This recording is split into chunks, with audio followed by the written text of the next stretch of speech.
The morning Evelyn Whitmore was supposed to become a bride, Harrison Aldridge looked her up and down in front of 40 guests and said, loud enough for the chandelier to hear, "I cannot marry a woman who looks like that." Not a whisper, not a private word pulled aside, a declaration. The ballroom of the Aldridge estate went so quiet that Evelyn could hear the candles burning. She stood at the entrance in her ivory dress, the one her mother had spent 3 months saving for, and watched Harrison straighten his cufflinks like he had just made a business decision rather than destroyed a human being. "You've let yourself go, Evelyn. I need a wife who reflects well on this family, not one who embarrasses it." 40 people. Not one of them moved. If you were standing in that room, wearing that dress, with your mother's money sewn into every seam, what would you have done? This is the story of a woman who refused to disappear, who walked out of that ballroom, crossed half a continent, and built something in the wilderness that no one believed she could. And the man waiting at the end of that journey had his own wounds, his own walls, and his own reasons for expecting her to fail. If this story moves you, subscribe to this channel and follow along until the very last word, because the stories we share here don't end quietly. Hit the like button and drop a comment telling me what city or country you're watching from. I want to see how far this story travels. Now, let's go back to Wyoming. What? Evelyn did not cry in the ballroom. She had learned, over 29 years of being Evelyn Whitmore, that crying in front of people who expected it from you was the same as handing them a trophy. So she stood there for exactly 3 seconds after Harrison's words landed, long enough to feel the full weight of them, short enough that no one could say she crumbled. And then she turned around and walked back out the doors she had just come through. Her mother caught up with her in the corridor.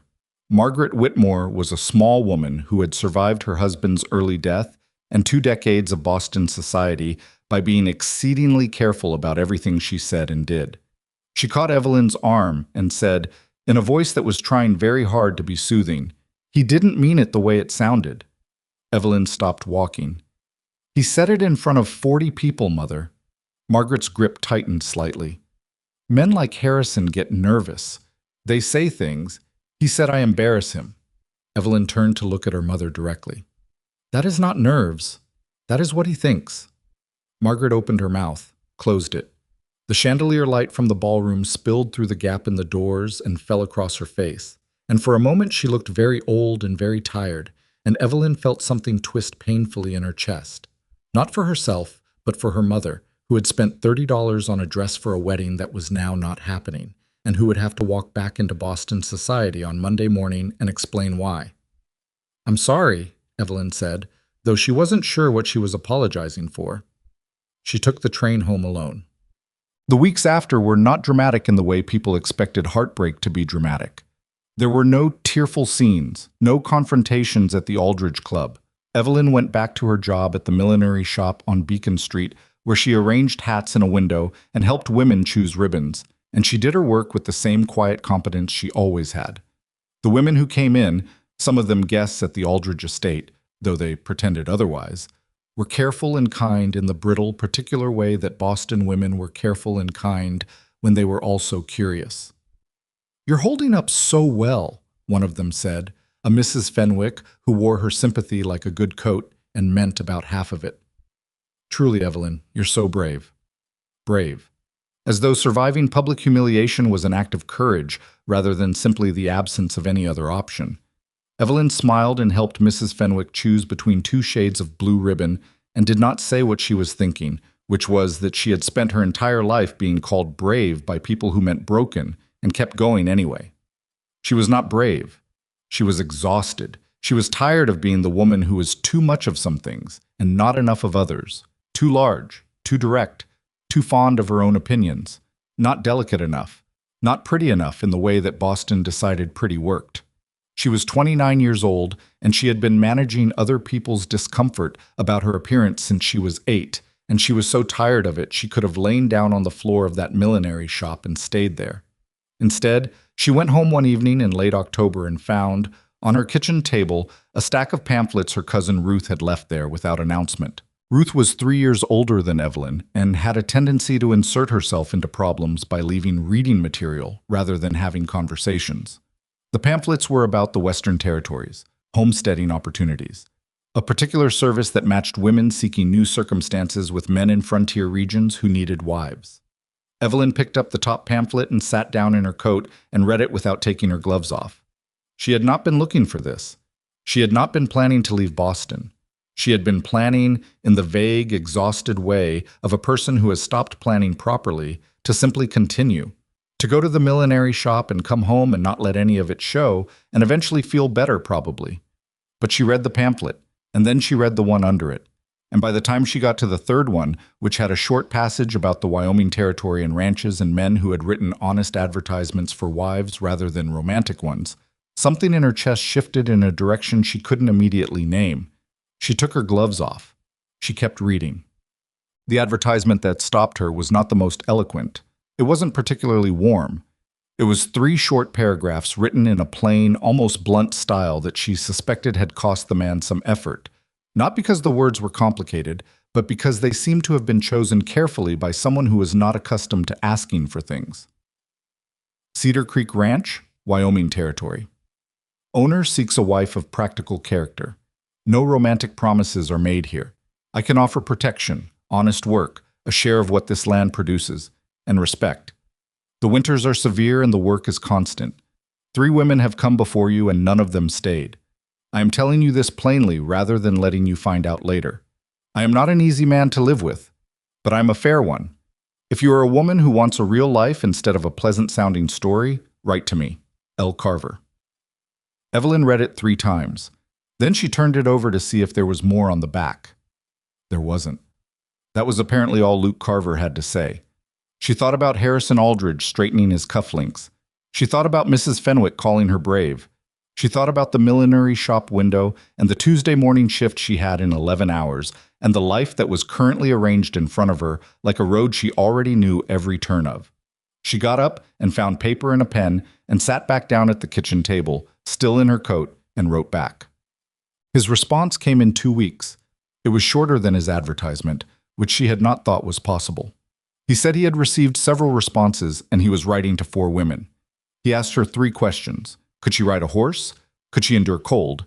And was she willing to work alongside a man rather than simply for one? He did not ask what she looked like. He did not ask her age. He did not ask about her family or her social standing or why she was 29 and unmarried, which was the question every other man in Boston had found a way to eventually circle back to. Evelyn wrote back and answered all 3 questions honestly. Not well, yes, and yes. He wrote again. And then she wrote again. Over the course of 6 weeks, they exchanged 7 letters. None of them were love letters. They were closer to negotiations, or perhaps to 2 people trying to honestly account for themselves before committing to something irreversible. He told her about the ranch, how many acres, how many head of cattle, what the winters cost him, what he had lost in the last bad season. She told him about the millinery shop and her habits, and the fact that she was not a small woman and had no intention of pretending otherwise, and if that was a problem, he should say so now. He wrote back, "It is not a problem." 3 words. She read them 4 times and decided she trusted them more than Harrison Aldridge's entire 2-year courtship. In early December, she bought a train ticket to Wyoming. Her mother did not understand. Her mother sat across from her at the kitchen table the evening Evelyn told her and looked at her with the expression of a woman watching someone walk toward a cliff edge. "You don't know this man," Margaret said. "I know more about him than I knew about Harrison after 2 years. That is not the same thing." "He's honest," Evelyn said. "He told me 3 women left. He told me the winters are bad. He told me he's not easy to live with. Harrison told me I was beautiful and that I'd want for nothing, and he said it in front of 40 people 6 months later that I embarrassed him." Margaret was quiet for a moment. Then, "Wyoming is very far." "Yes." "The winters, he mentioned the winters." "Evelyn," her mother's voice broke slightly at the edges. "You are my daughter, and I know what you want, Mother." Evelyn reached across the table and covered her mother's hand with hers. "I want it too, but I'm not finding it here, and I need to try something other than here." Margaret looked at her for a long moment. Then she turned her hand over and held Evelyn's properly, and neither of them said anything for a while. And outside the window, Boston went on in its gray December way, and Evelyn thought, "This is the last time I'll sit in this kitchen for a long time, maybe forever." She was right about that. The train journey took 4 days. Evelyn had packed 2 trunks, practical things, the kinds of items the pamphlets had suggested, and a few she had added based on her own sense of what a person actually needed rather than what looked appropriate. She had packed her heaviest wool coat. She had packed her good boots and a second pair for working. She had packed 3 books and then taken one out because it was sentimental and replaced it with a medical reference pamphlet that had seemed more useful. She sat by the window and watched the country change. Boston gave way to the flat middle states, and the middle states gave way to something bigger and emptier and more imposing than she had been prepared for, even having read about it. The sky got larger. The towns got farther apart. The other passengers in her car changed with each stop until by the time they were crossing into Wyoming territory, she was sitting among people who looked like they actually lived in places like this. Weathered, compact, practical people who did not carry themselves the way Boston people carried themselves. A woman across the aisle noticed Evelyn looking out the window at the white flats of early Wyoming winter and said, not unkindly, "First time? That obvious?" The woman smiled. She was maybe 50, with the kind of face that had earned every one of its lines. "You've got a city look. Not bad. Just, you're looking at it like it's new." She paused. "Where are you headed?" "Cedar Creek Ranch." Something moved across the woman's expression. Not alarm exactly, more like recognition of a name that carried a particular weight. "Luke Carver's place?" "Yes." "You his new bride?" Evelyn hesitated only briefly. "I'm going to meet him first, then we'll decide." The woman studied her for a moment with the frank, thorough look of someone who has lived long enough to dispense with politeness where it isn't useful. "You look like a sensible woman," she said finally. "I try to be." "You'll need to be more than sensible out there." The woman turned back to her own window. 3 women before you couldn't stick it. "I know." "Still came?" "Still came," Evelyn said. The woman didn't say anything else, but she nodded once, slowly, in a way that felt like something Evelyn decided to take as respect. Cedar Creek was not a town so much as a collection of decisions made by people who needed somewhere to be. A general store, a livery, a post office that doubled as someone's home on the left side of the building, a saloon that looked like it had survived several things it probably shouldn't have. 3 streets of varying intention, snow on everything. The man waiting with a wagon at the edge of the livery was not what she had pictured, though she had tried hard not to picture anything specific. He was taller than she'd imagined. She'd imagined medium, for no particular reason, and he had the particular stillness of someone who had learned to move carefully through the world, or who had perhaps always moved that way. Dark hair going gray at the temples. A jaw that looked like it had opinions. He was holding his hat in both hands and looking at her with an expression she could not immediately read, which was itself informative. He was not horrified. He was not relieved. He was looking at her the way you looked at something you were trying to accurately assess, which was perhaps not romantic, but was at least honest. "Miss Whitmore," he said. "Mr. Carver." A pause.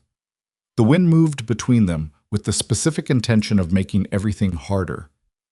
"You made it," he said. "I did." He looked at her for another moment. Then he moved to take the smaller of her 2 trunks. "Wagons this way." She picked up the larger trunk herself. He noticed, said nothing, but something in his posture shifted slightly, a small adjustment that she would only understand weeks later when she had learned to read him well enough to know that it meant noted.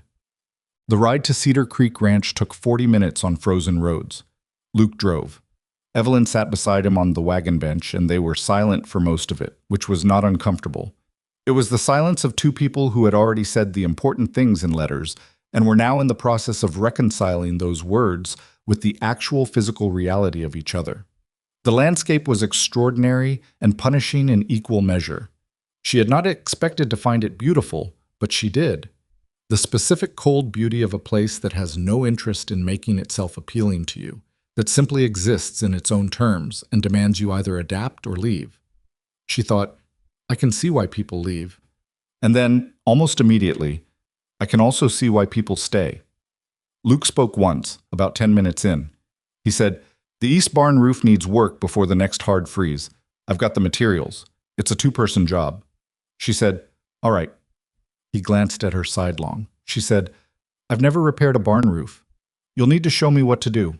I know that." I'm telling you I'm willing to learn, not that I already know how. Another sidelong look, shorter this time. Then he turned back to the road and said, "Fair enough." That was, she would later think, probably the moment they started actually figuring each other out. The ranch was larger than she'd expected and more battered. Not in a way that suggested neglect. It was clear that Luke worked hard and constantly, that things were maintained because he maintained them, but in the way of a place that was being fought for against conditions that were never particularly cooperative. The main house was solid, cold when she walked in the way of a house where someone lived alone and had not bothered heating rooms he wasn't using. He showed her the house plainly. This room, that room. The kitchen, which was functional. The room that would be hers, which had a bed and a window that looked east toward the mountains. He had put clean linens on the bed. She noticed that and did not comment on it, but she noticed. "Dinner's at 6, he said from the doorway of her room. "I cook. You don't have to." "I can cook." "So can I." He said it without defensiveness. "We can figure out between us how that works. For tonight, I've got something on." "All right." He started to leave, then stopped, turned back. Something working in his face that hadn't been working before. A slight tightening, like a man approaching a thing he'd been putting off. "I want to say something," he said. Evelyn waited. "I wrote what I wrote in those letters because it was true. About the work, the winters, the women who left. I didn't write it to scare you off. I wrote it because I'd rather you know the real thing than come out here on a false idea and have to leave." He paused. "I'm telling you again now, so it's clear I'm not going to be different in person than I was on paper." Evelyn looked at him for a moment. "Are you worried I expected something different?" she asked. "I don't know what you expected." "I expected exactly what you described," she said. "I read your letter 6 times. I'm here because of what it said, not in spite of it." She held his gaze. "I'm not fragile, Mr. Carver, and I'm not here by accident." He held her gaze for 3 seconds. Then he nodded. That same slow nod she'd seen from the woman on the train, she realized, and wondered if it was a Wyoming thing, or simply a thing that certain kinds of people did when they were deciding to believe you. "Dinner at 6, he said again, and left. She sat down on the edge of the clean-linened bed and listened to him walk away down the hall and let out a very long, very slow breath. She had made it this far. Now she had to figure out the rest. The first week was the hardest thing she had ever done, and she had not led a soft life. She had known, intellectually, that a working cattle ranch in the Wyoming winter would demand more of her body than anything she had previously attempted. She had not fully understood what that meant until she was living inside it. The cold was not like Boston cold. It had a different character, a wind-driven totality that found every gap in her clothing and didn't negotiate. The work started before the sun came up properly, and it didn't stop until it was too dark to see, and her hands blistered inside the gloves and her back ached in ways that made her lie awake at night recounting what she had used and what she needed to learn to protect. Luke did not coddle her. This was both harder than she'd expected and exactly what she'd wanted. He showed her things once, clearly, and then expected her to do them. When she made mistakes, and she made many that first week, he corrected her without cruelty and moved on. He did not suggest that the work was too much for her. He did not offer to take things back. He treated her exactly as he'd written he would, as a person expected to pull their portion. What she had not anticipated was how much that would matter to her. She had spent so many years around people who managed her, who anticipated her limitations, who quietly adjusted their expectations downward and called it kindness, that being treated as simply capable was so unfamiliar it felt almost aggressive at first, like being handed a full bucket instead of half one and told to carry it. She carried it. Her body protested every morning, and she got up anyway. She fed the horses and checked the water lines and learned which cattle needed watching and helped Luke haul materials to the east barn roof. And she did not complain, not because she was performing stoicism, but because she genuinely did not want to give the cold the satisfaction. By the end of the first week, she could feel something shifting in her, not ease exactly, not yet, but a kind of engagement. Her body was adapting in ways she could feel, muscles she hadn't known she had, making themselves known, and then gradually, tentatively, coming through for her. She slept differently here than she had in Boston. Deeper, like something was actually tired rather than just spent. Luke, for his part, watched her with the particular attention of a man waiting for a woman to break. Not cruelly. She didn't think it was cruel. It was the watchfulness of someone who had been disappointed before and had not fully recalibrated his expectations. She understood it. She also intended to change it. At the end of the first week, on a Saturday evening when the work had stopped because even Luke Carver apparently understood the concept of rest, they sat across from each other at the kitchen table with coffee, and the silence between them was a different quality than it had been.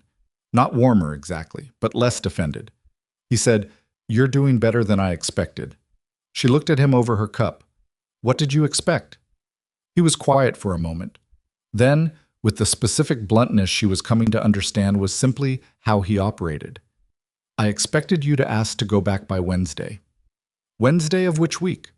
"This one." Evelyn set her cup down. "Mr. Carver, I left a city I grew up in and crossed 4 states on a train in December. If I were going to be deterred by difficulty, I would have been deterred considerably earlier." Something moved at the corner of his mouth. Not a smile, not fully, but the ghost of something that might become one under the right conditions. "Luke," he said. She blinked. "What?" "My name is Luke. We've been here a week." He picked up his cup. "Mr. Carver is my father." "Where's your father?" "Dead." "I'm sorry." "Don't be." He was difficult. He drank his coffee. "Luke." Evelyn looked at him for a moment, then, "Evelyn. I know your name. I know you know it. I'm using it in the same way you used yours." He looked at her. Then that not quite a smile thing happened again, slightly more clearly this time. He looked back at his coffee. "The east barn roof," he said. "Tomorrow, if the weather holds." "I'll be there," Evelyn said. Outside, the Wyoming wind moved along the walls of the house with the sound of something looking for a way in. Inside, the kitchen was warm enough, and the coffee was strong, and Evelyn sat across from a man she had known for 7 days and thought, "This is real. Whatever else it is, it's real." That was something. It was possibly enough to start with. The town of Cedar Creek introduced itself to Evelyn on her second Saturday, when Luke drove them in for supplies. She had not been looking for an introduction and did not particularly want one, but small frontier towns had their own logic about these things, and that logic did not ask permission. She was aware of being looked at. This was not new. She had been looked at her whole life. But the texture of the looking was different here. In Boston, people looked at her with the particular calibrated assessment of a society that had very clear ideas about what women were supposed to look like and found her a notable deviation. Here, the looking was more direct and less coded, which was in some ways easier and in other ways more exhausting. At the general store, a man named Briggs, who seemed to run the building on the basis of personality alone, introduced himself with the air of someone delivering important news. "So you're the new wife," he said, looking at her with frank curiosity. "I'm the woman Luke Carver is going to marry, yes," Evelyn said, because technically they had not yet made it official, and precision seemed useful. "Where are you from?" "Boston." Briggs considered this. "Long ways." "Yes." "You know 3 women came before you." "I do know that."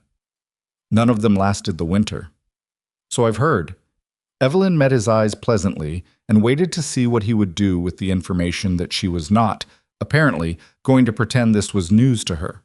Briggs blinked. Then, to his credit, he nodded slowly, with something that looked like assessment rather than judgment. "Well," he said, "we'll see."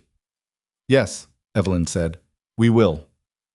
Luke came up behind her then with a bag of flour and put it on the counter and looked between the two of them.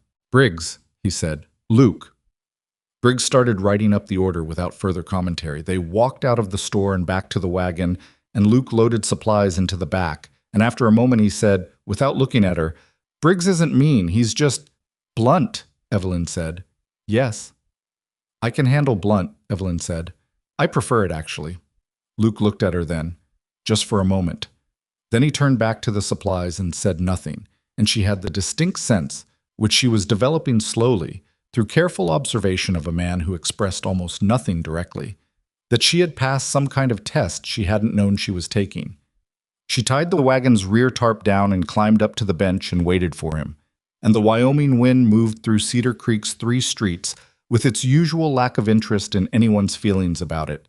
And somewhere down the road a dog barked twice and was quiet. Luke climbed up and took the reins. They drove back to the ranch in the particular silence that was becoming, she realized, their normal. Not empty, not uncomfortable, but occupied. The kind of silence that happened between people who were thinking rather than people who had nothing to say. She was thinking about the women who had come before her. Not with fear exactly, with something more like respect. They had tried, and the trying had cost them something, and she did not want to treat their leaving as a failure that reflected on them rather than on the difficulty of the thing. But she was also thinking, I am not them, not because she was better, but because she was different, and the difference might matter, and she had come here determined to find out. The ranch came into view through the frozen landscape, and Evelyn looked at it, the solid house, the barns, the fence lines, the particular spare beauty of a working place, and felt something she hadn't expected to feel. Not ownership, not yet, but a kind of recognition, like something that could, eventually, become hers. The East Barn roof was not a 2-person job in the way that, say, carrying furniture was a 2-person job, where one person could do most of it and the second person made it easier. It was a 2-person job in the way that a mistake by either person could send one of them off the edge of a roof in 20-degree weather, and Luke had apparently decided that explaining this beforehand was less useful than simply demonstrating it by working. He went up first, showed her the footholds, showed her where the ice had made the slope treacherous, showed her which boards to trust, and which were still soft from the last thaw. He did not hover while she climbed. He went back to his side and started pulling the damaged shingles, and she went to hers and did the same, and the cold was extraordinary, the kind that found the space between her collar and her scarf and settled there like it intended to stay. And her fingers inside the work gloves were clumsy for the first 20 minutes until her body accepted that this was what was happening now and adjusted accordingly. She dropped a shingle, heard it slide down the lower slope and fall into the snow below. "Leave it," Luke called from his side. "I know," she said, though she hadn't been sure. They worked in silence for most of the morning. Occasionally he would call something across. "Don't stand on that one. The edge is soft," or "hand me the tar. It's to your left." And she would answer or act, and it had the rhythm of work between people who were still learning each other's tempo but had already agreed on the basic terms. Around mid-morning, she made a mistake. She was moving to reposition, and she misjudged the angle of the slope, and her left boot lost its purchase on the icy shingle, and she went sideways, one sharp, terrifying second of nothing under her, and then her hand caught the ridge beam and she stopped. Her heart was somewhere in her throat. The ground below was a long way down. She heard Luke moving fast across his side of the roof. He came around the peak and stopped when he saw her. Both hands on the ridge beam, feet finding their grip again, face doing whatever her face was doing, which was probably not flattering. "You're on," he said. "You've got it." "I know." Her voice came out steadier than she felt, which she was grateful for. He didn't reach for her. He stood close enough to catch her if she went again, but he didn't reach for her, and she understood that this too was a form of respect, trusting her to recover rather than pulling her back like a child. She found her footing, released the ridge beam, took a breath. "The ice goes further along that edge than it looks," Luke said. He was still standing close. "You have to test every step before you commit." "Noted," Evelyn said. He looked at her for a moment with that assessing expression she was coming to recognize as his default. Not cold, but careful. Then he went back to his side. She went back to hers. Her hands were shaking slightly inside the gloves, and she let them shake while she worked because there was no point in pretending her body hadn't registered what had almost happened. She just didn't stop. That seemed like the important part. By noon they had replaced 2/3 of the damaged section. They came down for lunch, and Evelyn made soup from what was in the kitchen because she needed something to do with her hands that was not dangerous. And Luke sat at the kitchen table and looked at her when she set the bowl in front of him with an expression that was almost something. "You didn't yell," he said. She looked at him. "When?" "On the roof. When you slipped." "Was I supposed to?" "Most people do." Evelyn sat down with her own bowl. "Yelling wouldn't have helped anything." Luke looked at his soup. "No," he said. "It wouldn't." They ate. The soup was not remarkable. There had not been remarkable ingredients to work with. But it was hot, and the kitchen was warm, and outside the wind was back at its project of testing every seam of the house, and Evelyn thought, two people who barely know each other, eating soup after almost falling off a roof. There was something almost funny about it, if you looked at it right. She did not say this out loud. She suspected Luke Carver did not find things almost funny in the same way she did, or at least not yet. The second week brought a visitor Evelyn had not been warned about. His name was Dale Pruitt, and he arrived on a Tuesday morning with the specific energy of a man who expected his arrival to rearrange things, which told her immediately that he probably had some history of it doing exactly that. He was Luke's age, maybe a few years older, with the broad build of a man who had done hard work for a long time and had opinions about that. He tied his horse at the post and walked to the door and knocked, like the door belonged to him slightly, and Evelyn answered it because Luke was in the south pasture. Pruitt looked at her. The look went on about 2 seconds longer than was polite. "You're the new one," he said. "Evelyn Whitmore," she said. He did not offer his name. "Luke around?" "South pasture. I can tell him you came by." "I'll wait." He said it in the way of a man stating a fact rather than making a request, and stepped forward slightly as though he intended to come in, and Evelyn held the door at its current angle without moving and looked at him pleasantly. "He may be a while," she said. Pruitt looked at her again. A different kind of looking this time, recalibrating slightly, she thought, which was interesting. "You always answer his door?" "When I'm the one nearest to it." A small pause. Then, "You're thicker than the others were." The sentence landed the way he had probably intended it to, flat and blunt in the cold morning air, and Evelyn felt it hit the same place everything like that hit. The particular place that had been taking hits of that kind since she was 8 years old and understood for the first time what it meant when people looked at her a certain way. She felt it. She did not move. "You can wait on the porch," she said. "There's a bench," and she closed the door. Not slammed, closed.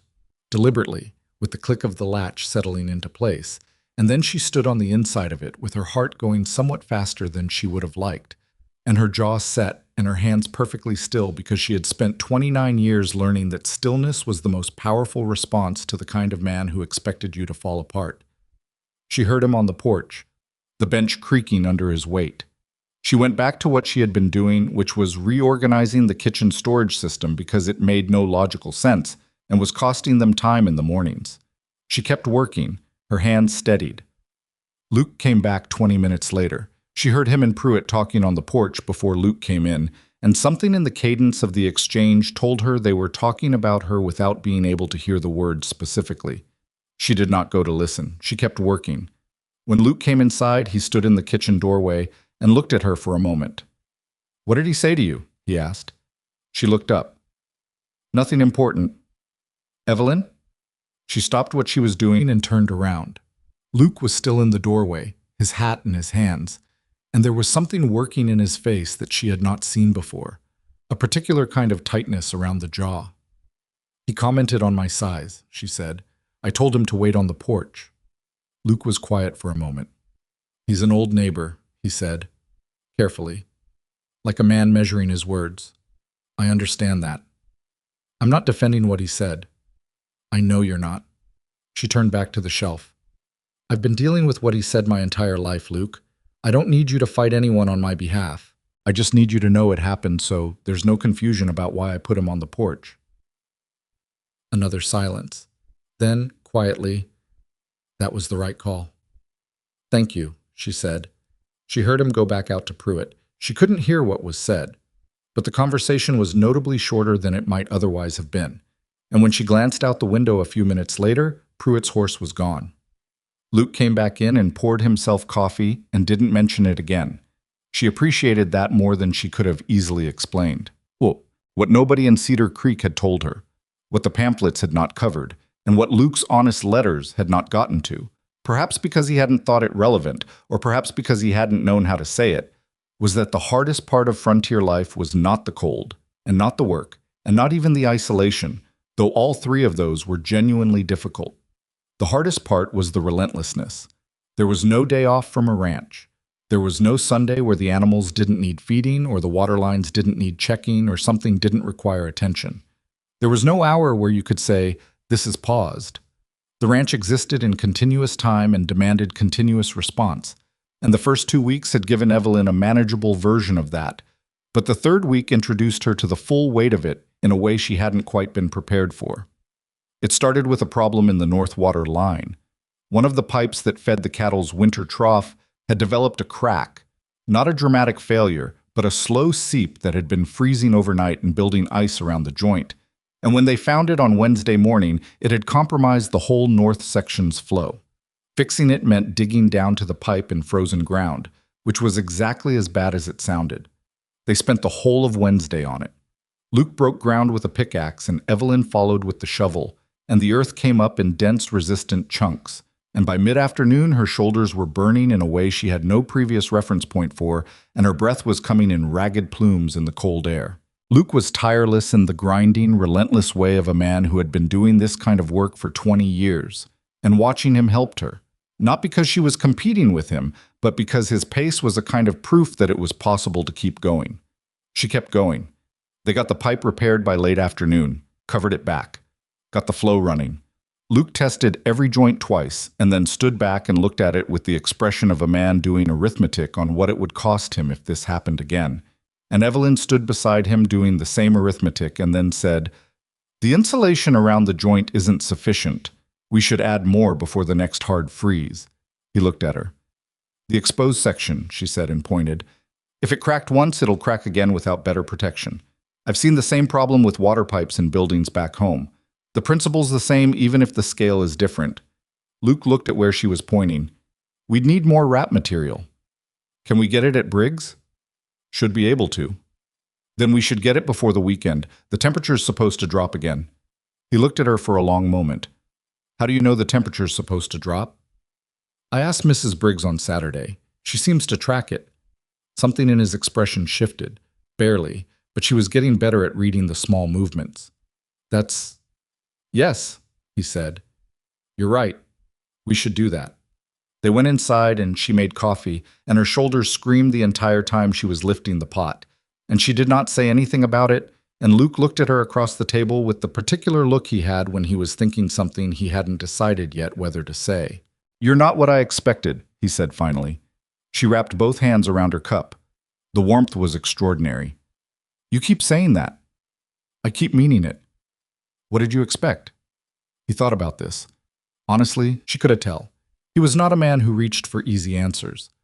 "I don't know exactly. Someone who needed more managing." "I don't need managing." "I see that." "Most people have spent a lot of energy trying to manage me," she said. "Tell me what to eat and how to dress and what a woman of my size should and shouldn't do. I've never found it useful." He was quiet for a moment. Then, "No, I don't imagine it would be." She looked at him. "Is that going to be a problem for you?" "What?" "A woman who doesn't need managing." He looked at her steadily. "I don't want a woman I have to manage. I have enough to manage already." She held his gaze. "Good," she said. "Then we understand each other." He drank his coffee. She drank hers. The wind outside went on with its ongoing argument with the walls of the house, and neither of them said anything else. And it was the most comfortable silence they'd had yet. The fourth week, Cedar Creek tried a different angle. It came in the form of a woman named Patricia Hollis, who was somewhere in her 40s and had the manner of someone who organized things whether they needed organizing or not. She appeared at the ranch on a Thursday afternoon with a covered dish and a look of settled kindness that Evelyn immediately identified as the kind that was covering something more complicated. She introduced herself as a neighbor from the next valley over, a friend of the previous bride's in the way that small communities made friends with anyone new, and she set the covered dish on the kitchen table and looked at Evelyn with a careful, measuring warmth. "We heard you were settling in," she said. "We?" Evelyn asked. "Oh, the ladies in town. We try to look in on new arrivals." A small pause. "The last woman, Catherine. She had a very hard time. Very sweet girl. Just not suited to it." "I'm sorry to hear that," Evelyn said. "And the one before her, Miriam." Patricia shook her head gently. "She lasted 5 weeks. Lovely girl, but the isolation got to her." Evelyn looked at her steadily. "Mrs. Hollis, are you trying to warn me about something or tell me something about myself?" Patricia blinked. Then, to her credit, She laughed, a short, genuine sound. I suppose I'm doing something between the two, she admitted.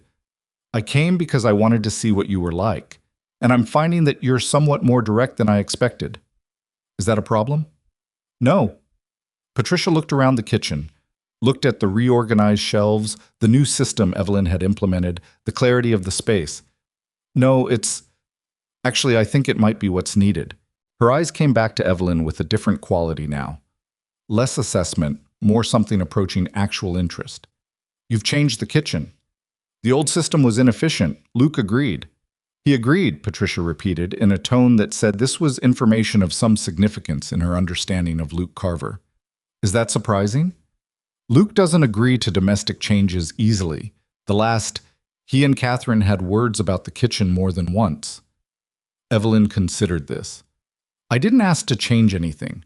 I noticed a problem and explained what I thought would help and asked if he objected. He said he didn't. She paused. That's not the same as him being easy to change things around. Patricia studied her for a moment with the expression of someone revising a set of prior assumptions. No, she said slowly. I suppose it's not. She looked at the covered dish. I brought lamb stew. It doesn't need anything. It just needs reheating. Thank you, Evelyn said, and meant it. They sat down. Patricia stayed for an hour, and somewhere in the middle of that hour, the conversation stopped being about whether Evelyn would stay and became about other things.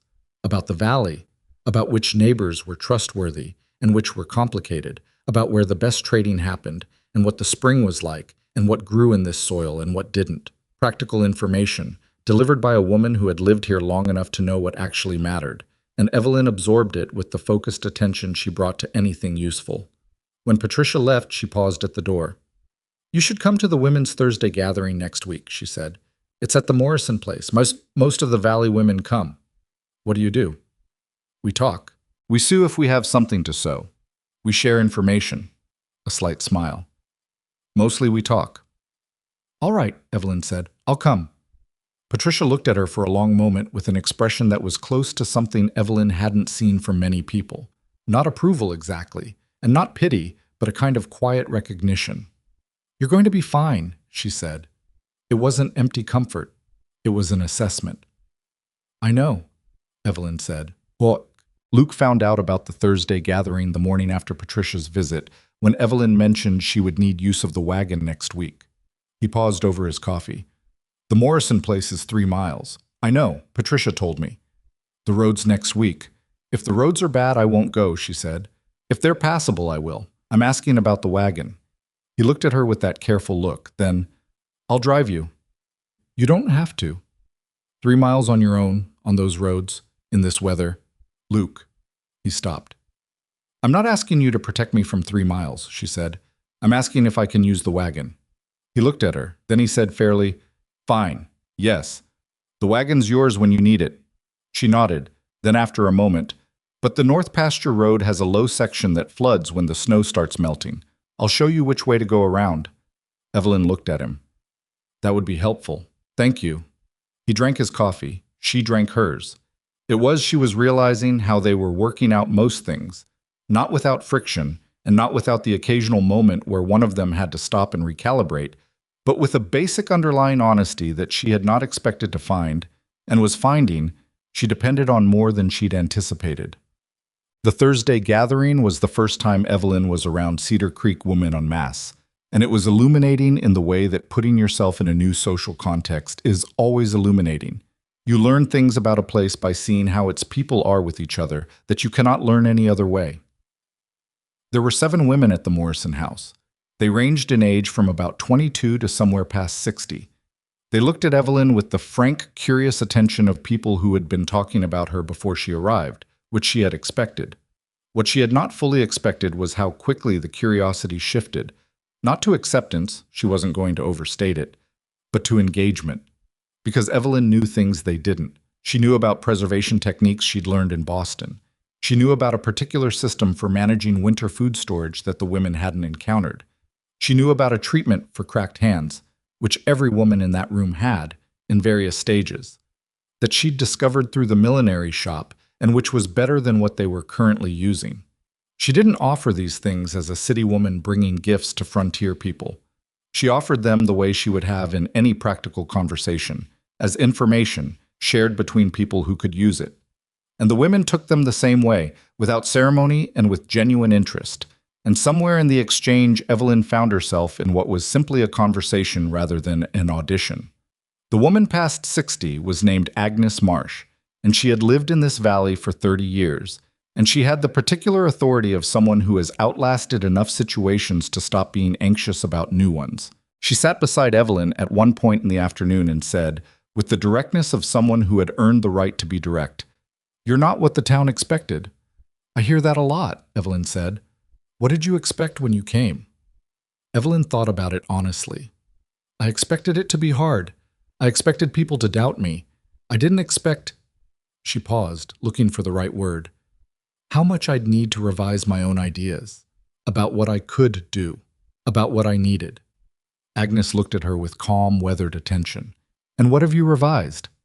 "I thought enduring things alone was strength," Evelyn said. "I'm starting to think that's just stubbornness dressed up. Actual strength might be something different." Agnes was quiet for a moment. "Luke Carver is not a man who lets people in." "I know. His wife, the one before the arrangements, she died 7 years ago. Fever. He closed off after that in a way that people around here have spent 7 years watching." Evelyn didn't say anything.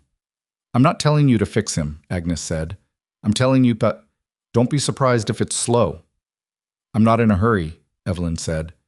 And then, because it was the truth, "I spent 29 years in a city where I was in a hurry to become something they'd accept. I think I'm done being in a hurry." Agnes looked at her for a long moment. Then she nodded, once, slowly. It was the same nod. The Wyoming nod. Evelyn had started calling it in her own head, the one that meant, "I'm deciding to believe you." She drove herself home that evening on the North Pasture Road, taking the long way around the low section exactly as Luke had shown her, and the cold was bitter and the last light was going fast behind the mountains, and the horse knew the way home better than she did. And she sat on the wagon bench with her coat pulled tight, and her mind full of the day and thought, "I am becoming someone I didn't know I could be." Not better than she'd been, not larger or braver or more capable in the simple dramatic sense, but different, in the way that contact with real conditions makes things different, the way iron is different from ore. She was partway through becoming something she didn't have a word for yet, but she thought she might be getting close. She found Luke in this barn when she got back, working on a piece of tack by lantern light, and she put the horse in its stall and said, "The North Road is worse than last week." "I know," he said. "It'll freeze again tonight, and that'll firm it back up. You should check the fence along the low section. Some of the posts looked soft." He stopped what he was doing and looked at her in the lantern light. "You noticed that from the wagon?" "I notice things," she said. He looked at her for a moment with the expression that was becoming familiar, that recalibrating thing, the ongoing revision. Then he said, "How was the gathering?" She hadn't expected him to ask. "Useful," she said. "Agnes Marsh told me about the valley history. Patricia introduced me to the Morrison women. I learned several things." "About what?" "About this place. About the people in it." She paused. "About you, a little." He went still. "Still. Not gossip," she said. "Just context." He turned back to the tack. "What context?" he said in a voice that was trying to be neutral and almost managing it. She thought about what Agnes had said, about 7 years in a closed door and a name that hadn't been spoken here yet. "That you've been carrying things alone for a long time," she said, "and that people here have noticed." The barn was quiet except for the sound of the horses settling and the lantern's faint flicker. "Agnes Marsh talks too much," Luke said finally. "Agnes Marsh knows what she knows," Evelyn said. "She told me because I think she wanted me to understand something, not to use against you, just to know." He didn't say anything. She picked up the extra lantern from its hook by the door and lit it and turned toward the house. "Dinner in 30 minutes, she said. "I'm making what's left of the lamb stew Patricia brought.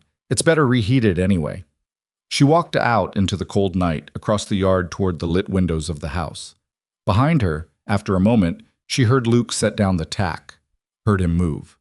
And when she reached the kitchen and put the pot on the stove, she heard the back door open and his boots on the floor, and he sat down at the kitchen table without saying anything, and she cooked, and he was quiet, and the stew heated, and the kitchen filled with the smell of it, and the wind did its nightly work on the walls, and neither of them spoke for a while.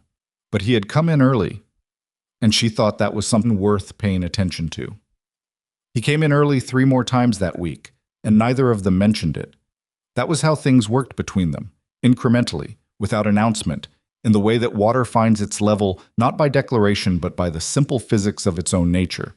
Something would shift, and they would both pretend not to notice, and then it would simply be the new normal, and they would build on top of it. The official ceremony happened on a Saturday in late January in the Cedar Creek Magistrate's office, which was a room behind the post office that served multiple civic functions depending on the day of the week. The magistrate was a man named Horst, who had thick eyebrows and a manner that suggested he had married a significant number of frontier couples and held no particular illusions about what brought them to his office. He read the words. Luke said what he was supposed to say, in a voice that was steady and gave nothing unnecessary away. Evelyn said what she was supposed to say, in the same kind of voice. Horst signed the document. They signed it. Briggs had come as a witness because the magistrate needed 2, and Patricia Hollis had come as the other, and Patricia cried a little in the private, self-contained way of a woman who has cried at enough of these to do it neatly. Afterward, they drove back to the ranch. The snow was coming down in the particular Wyoming way that was less falling and more replacing, like the air itself was becoming snow. And Luke drove and Evelyn sat beside him on the wagon bench, and they were married, legally and actually, and neither of them said much because there was not much to say that the morning hadn't already said. The ranch was the same when they got back. The horses needed feeding. The water lines needed checking. The kitchen was exactly as she'd left it. She fed the horses. He checked the water lines. She made dinner. He ate it. They sat at the table with coffee after, and at some point Luke set his cup down and said without preamble, "I want you to know that what I signed today, I meant it." She looked at him. "I don't say things I don't mean," he said. "You probably know that by now." "I do know that," she said. "I'm not going to be easy." He seemed to find the word insufficient, but kept it. "I know that too." "Neither am I," she said. He looked at her for a moment. Then something in his face settled, not into happiness exactly, but into a kind of resolve that she thought might be worth more. "All right," he said. "All right," she said. That was their wedding night. They each went to their own room, same as always, because that was the agreement, and the territory of the rest of it was something they would navigate when they navigated it. But in the morning, for the first time, he made the coffee, set her cup in its place before she came in, said nothing about it. She sat down and drank it, and didn't make a thing of it either. Small shifts. The new normal, built one decision at a time. Quote, February arrived like a debt collector, insistent, indifferent, and certain of its own authority. The temperature dropped in the first week and kept dropping, and the ranch entered what Luke told her, without inflection, was the hard stretch. He said it the way a man says something he has said many times, to himself mostly, a thing he has made his peace with and is now simply reporting. She understood the hard stretch within about 3 days. The cattle needed more than the usual management in these temperatures, checking for frostbite, maintaining feed levels, ensuring the water troughs stayed clear. A heifer in the north herd developed a respiratory problem and had to be separated and treated, which meant twice daily checks in the barn at temperatures that made every trip a small expedition. One of the horses threw a shoe, and the ground was too frozen for the farrier to come out easily, so Luke did the work himself with Evelyn holding the lantern and handing him tools in the right sequence, which she had learned by watching and then memorized, and somewhere around the 3rd hour of that, she realized her feet had stopped being cold and had simply become part of the floor, and she said so. Luke looked up from the hoof. "Stomp them," he said. "What?" "Stomp your feet. Gets the blood moving again." She stomped her feet. It helped, though it also sent a cascade of feeling back into her toes that was not pleasant. "Does this happen often?" she said, the losing sensation. "More than it should. Better boots would help. The ones you have—" He paused, looking at her feet briefly. "They're city boots." "They were the best I had." "I'll get you better ones." "I should have done it sooner." He went back to the hoof. "Briggs gets a shipment in March. I'll put in the order." She looked at the top of his head in the lantern light, bent over the horse's hoof with the specific focus of a man who did not do things halfway. "You don't have to. You need boots that fit the work," he said. "That's not a favor, it's practical." She stood there with the lantern and her slowly returning toes and thought, this is how he shows things. Not in statements, not in gestures she was accustomed to recognizing. In practical decisions made without drama, because to him there was no line between caring about someone and simply making sure the things they needed were accounted for. She thought she could learn to read that language. She thought maybe she was already starting to. The storm that changed things arrived without much warning on a Thursday in mid-February, which was both the nature of Wyoming weather and, as Agnes Marsh later told her, somewhat unusual even by Wyoming standards.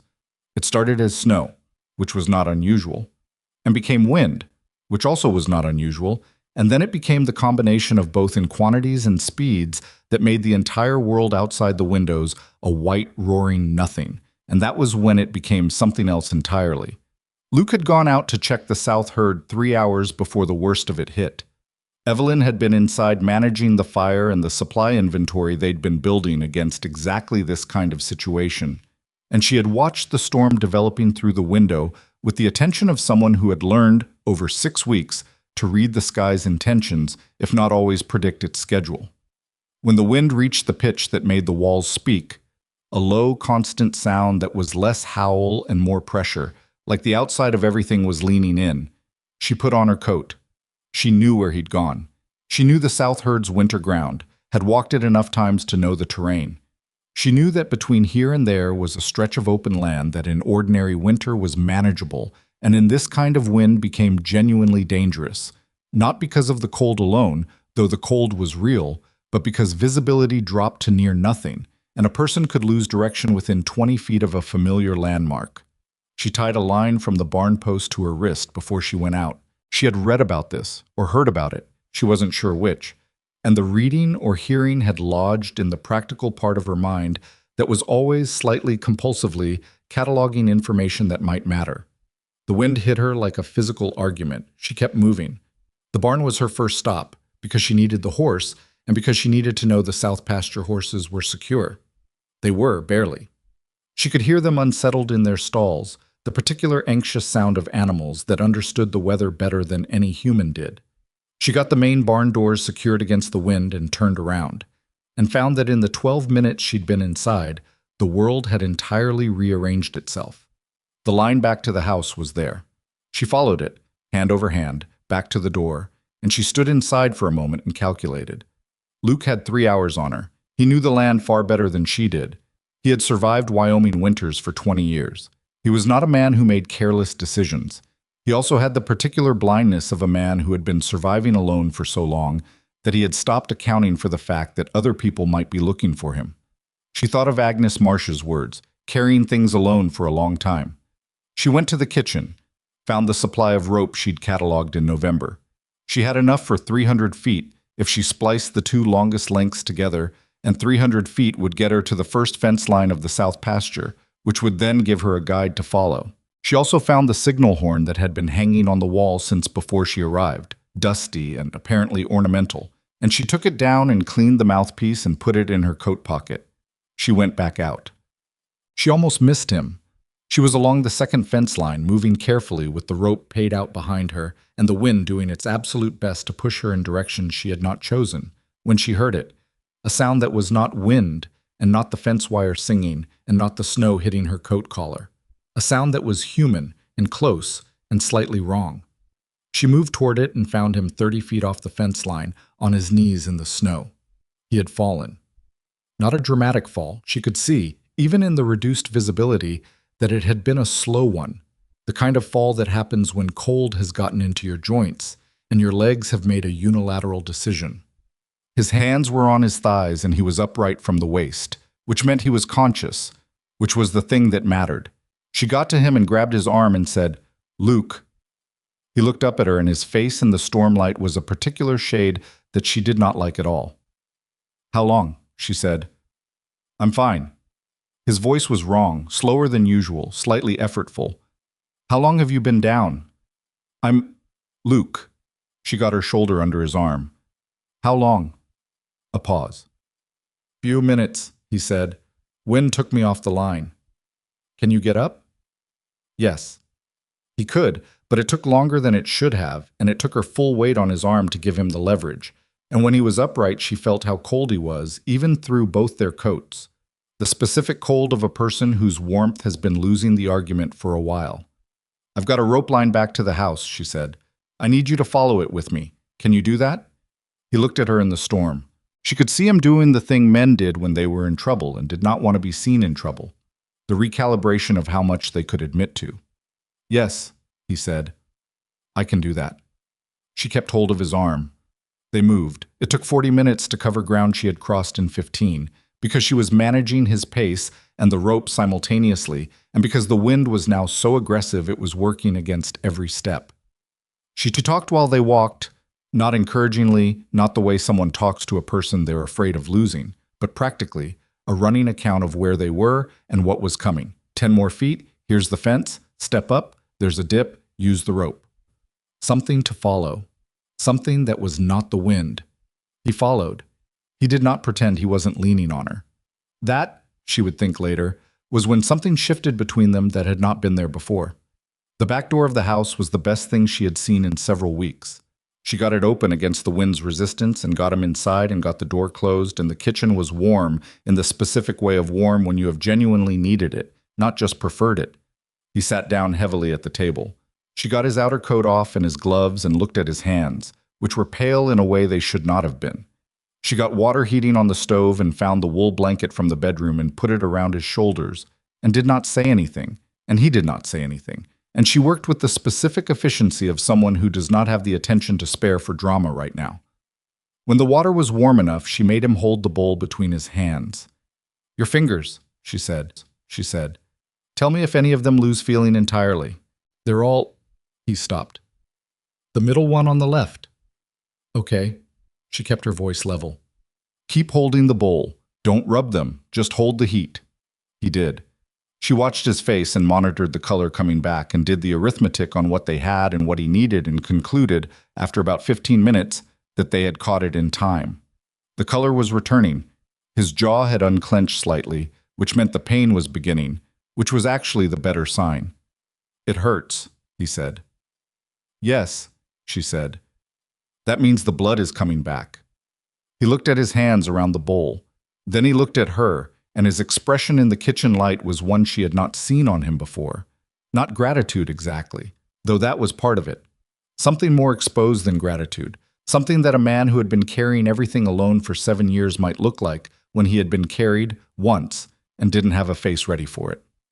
You tied a rope, he said. I read about it somewhere, she said. Or heard it. I can't remember which. You were out in that. I know the land.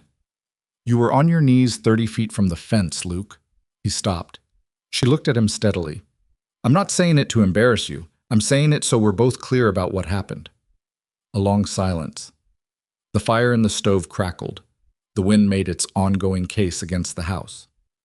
What happened, he said quietly, is that you came out after me. Yes. In a storm that had no business, yes. Why? She looked at him. Because you're my husband, she said, and because we are not two people surviving separately anymore. I told you that when I came here. I told you in letters before that. He looked at her for a long moment. His hands were still around the warm bowl. His face was doing things she didn't entirely have the vocabulary for yet. I know you told me, he said. I meant it. I know you did. He looked down at his hands. I'm not used to... He stopped. Tried again. When Ruth died, I stopped expecting people to be there. It's a hard habit to break. It was the first time he'd said her name. Ruth. The wife before the arrangement, Agnes had said. 7 years. Evelyn didn't reach for him. She didn't cover his hands or move to his side or do any of the things the moment might have invited.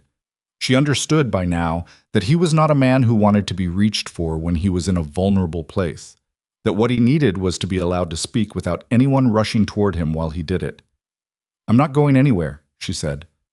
I want you to know that's not just a thing I'm saying. He looked up at her. I came here in December in a storm that had no business being traveled in either, she said.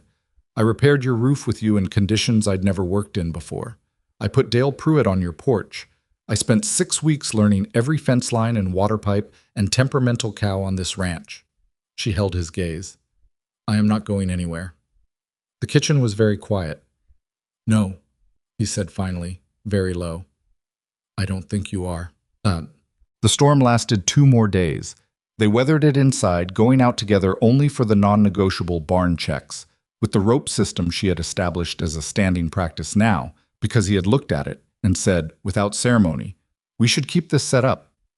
They fell into a closer domestic rhythm during those 2 days than they had managed in 6 weeks of proximity, because there was nowhere else to be and nothing else to do, and the house held them in the way that extreme weather forces people into the basic terms of each other's company.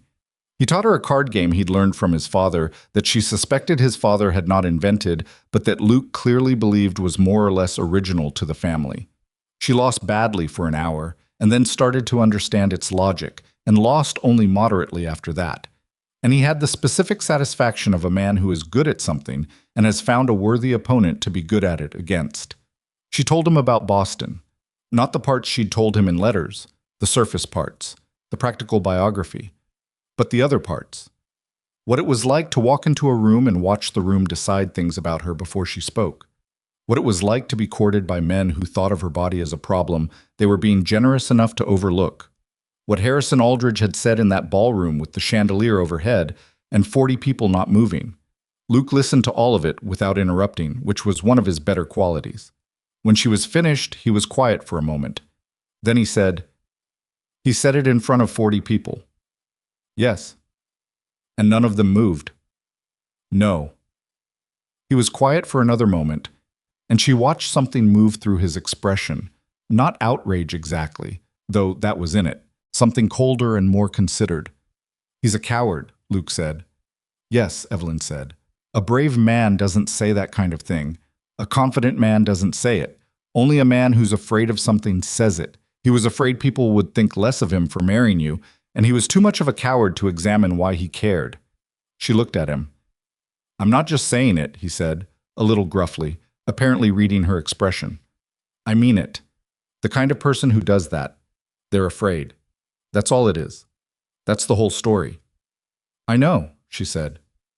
Do you? She looked at him for a long moment. I'm getting there, she said honestly. He looked at her with an expression she couldn't entirely categorize, and then he dealt the cards again and said, Your deal. What? The Morrison farm called for help on the 3rd day after the storm broke, when the snow had stopped, but the temperature had not recovered, and the roads were passable only in the particular way of something you could do but probably shouldn't.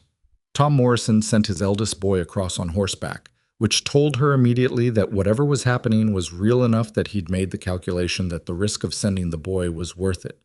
The boy was 14, and he had the look of someone who had been moving hard for a while, and he said, without preamble, that the storm had brought down their east barn, that 4 of their cattle were in bad shape, that 2 of them had injuries from the collapse, and that Mrs. Morrison had taken a bad fall in the chaos, and his father wasn't sure what had happened to her shoulder.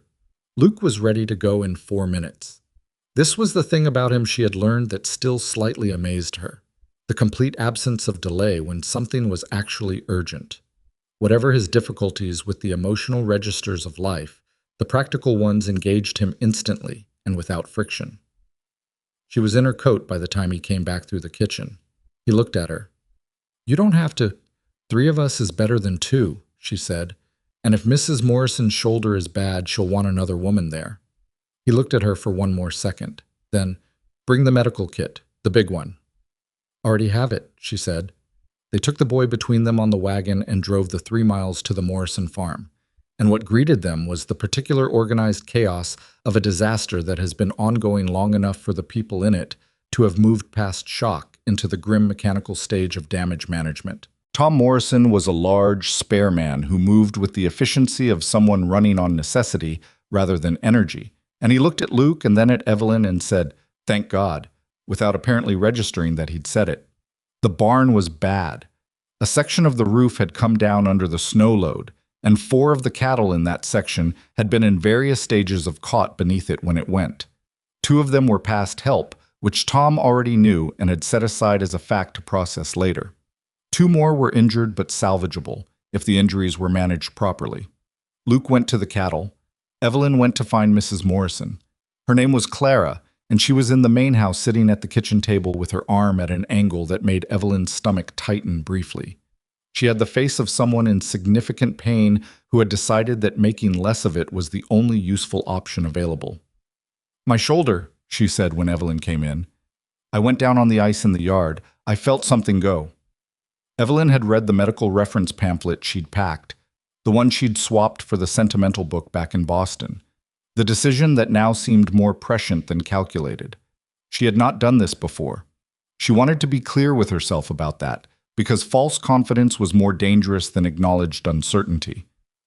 "I need to feel where it is," she said. "Is that all right?" Clara nodded tightly. She was careful. She was methodical. She had the pamphlet's language in her head, and she matched what she felt to what she'd read, and she concluded with reasonable confidence that the shoulder was dislocated rather than broken, which was better and also still required something she had not done before. She took a breath. "Mrs. Morrison," she said. "Clara, there's a way to move this back into place. I've read how to do it. I want to be honest with you that I haven't done it before, but I believe I understand the method."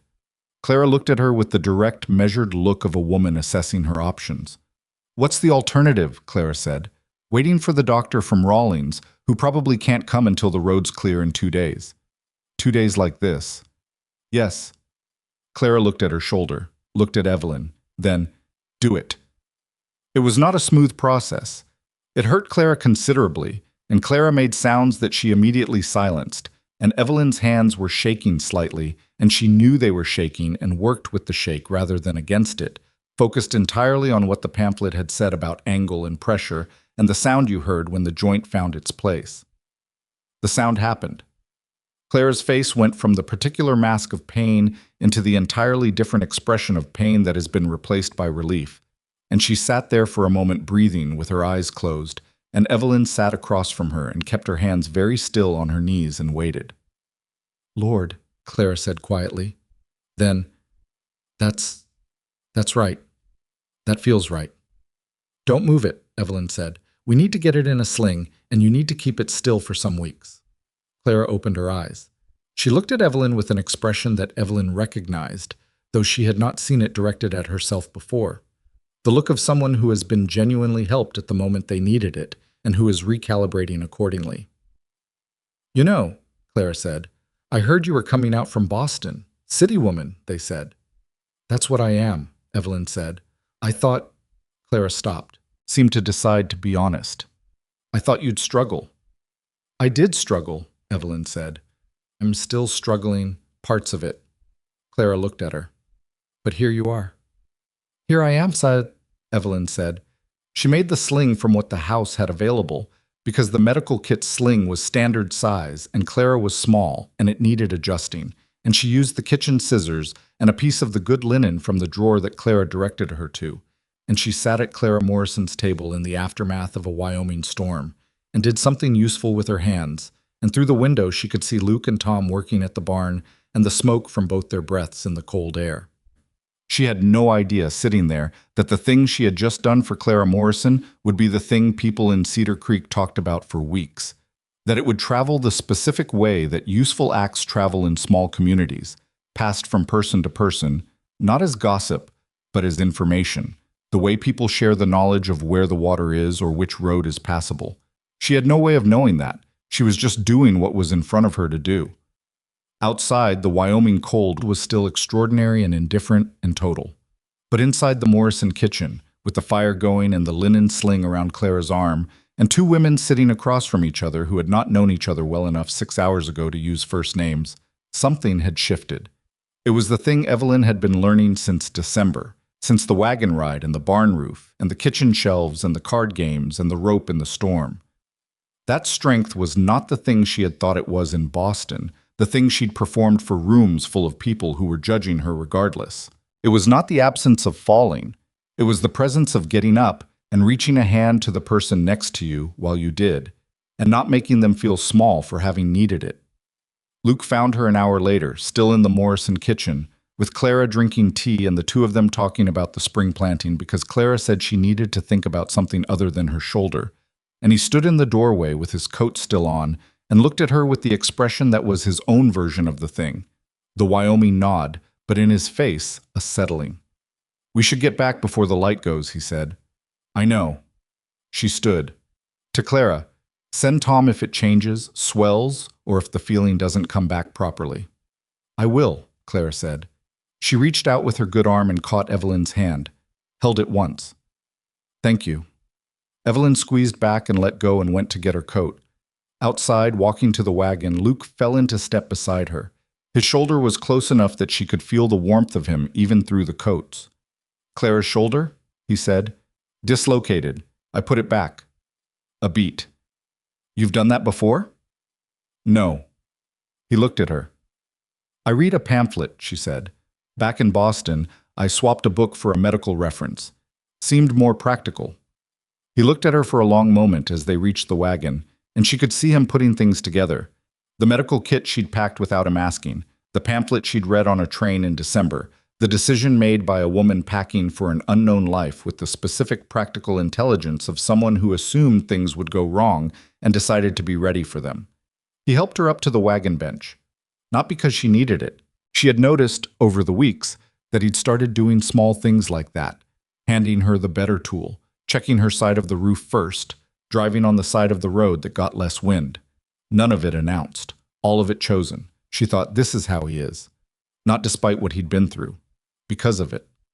A man who had learned that love was not a thing you declared, but a thing you did, daily, in small decisions that added up to something larger than any of their individual parts. She sat beside him on the bench as he took the reins. The Morrison farm fell away behind them. The road home unrolled through the white and the cold, and the horses knew their direction, and somewhere ahead through the last light the ranch was waiting. The solid house, the repaired barn roof, the north water line they'd fixed together in frozen ground. Hers, she thought, actually hers. Not because she'd been given it, because she'd earned the right to call it that, one cold morning at a time, and the earning was still going on, and she thought it probably always would be, and she found, surprising herself slightly, that she didn't mind. The wagon moved through the Wyoming dusk, and Evelyn Carver sat beside her husband and watched the light go out of the sky with the particular attention of someone who has learned that even difficult things are worth watching clearly, and thought about nothing for a little while, and let that be enough. Spring came to the Wyoming Valley the way most honest things came, not all at once, not cleanly, but in arguments with itself. A warm week followed by a hard freeze, followed by mud, followed by something that almost looked like progress. The snow pulled back from the south-facing slopes first, leaving the brown grass underneath flattened and matted, and then the north-facing slopes let go reluctantly, and by mid-March there was enough bare ground that the cattle could begin grazing the lower pastures and the daily feed cost dropped, in a way that made Luke stand at the south fence one morning and breathe out slowly, and Evelyn, standing beside him, understood that the breath meant something specific about what the winter had cost and what the spring was beginning to return. The ranch looked different to her now than it had in December. Not the land itself. The land was the same land, same ridgelines, same creek cut, same fence rows running up the slopes in their particular logic. But she saw it differently. She knew which section of the north fence needed replacing before summer, because she had walked it 6 times, and could feel the difference between a post that was solid and one that was thinking about giving.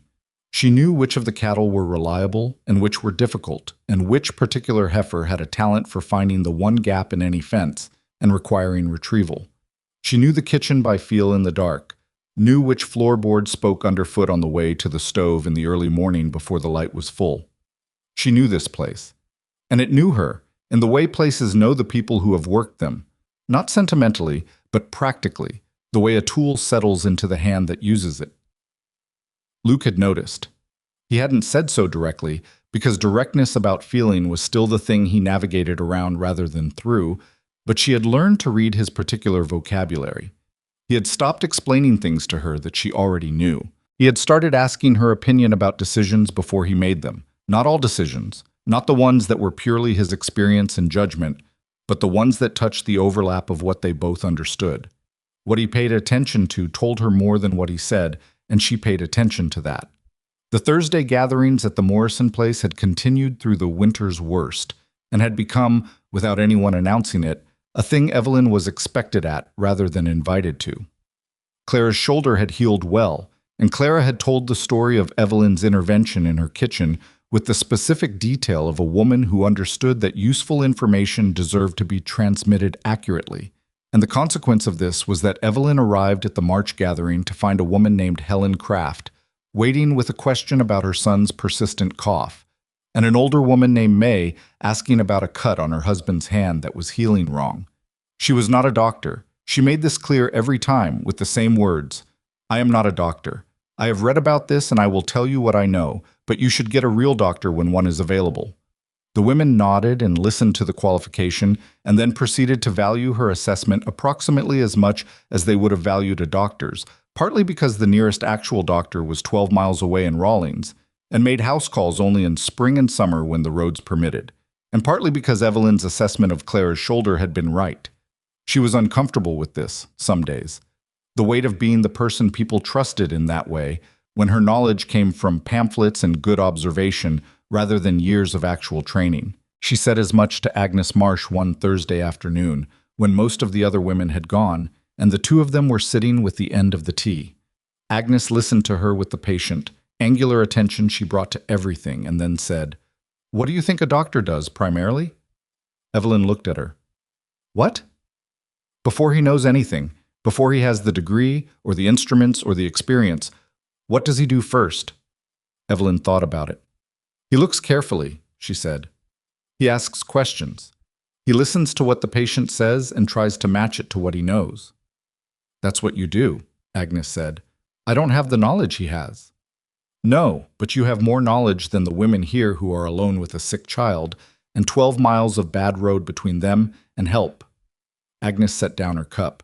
You're not replacing the doctor. You're filling the space between the doctor and the problem. That's a real thing to do. Evelyn looked at her. You could do more of it, Agnes said. Deliberately. There are books you could get. There are women in this valley who would come to you if they knew you were available. I'm not asking you to hang a sign, Agnes said. I'm asking you to think about it. She thought about it. On the drive home, and over dinner, and in the following days when she was doing the kind of work that left part of her mind free. Fence checking, waterline monitoring, the rhythmic labor that had become ordinary in a way she could not entirely believe when she considered where she had been 6 months ago. She mentioned it to Luke on a Thursday evening when she got back from the gathering, and he was at the kitchen table going over the spring planting numbers. Agnes thinks I should build something more formal, she said, around the medical knowledge. Make it known to people in the valley. He looked up from the numbers. I'm not going to practice medicine, she said quickly, but a basic resource, information, help with the immediate practical things while proper care is arranged. He looked at her for a moment. What would you need? She had not been sure what he would say. She had prepared herself for skepticism, or practical objection, or the specific resistance of a man who ran a ranch and whose wife's time was not an abstract resource. What she had not prepared for was the directness of a man who simply wanted to know what it would require. Books, she said. More specific ones than I have. I'd write to Boston. There's a medical publisher I know of. And time, 1 morning a week, probably, when women could come if they needed to. 1 morning. To start. He looked back at the numbers. The books cost money. I have some savings from the millinery shop. I'd use my own. You don't have to use your own, he said. We have the ranch budget. He made a note on the paper in front of him, and she saw it. A small addition to the column he was working in. Medical reference texts, he said, reading back what he'd written.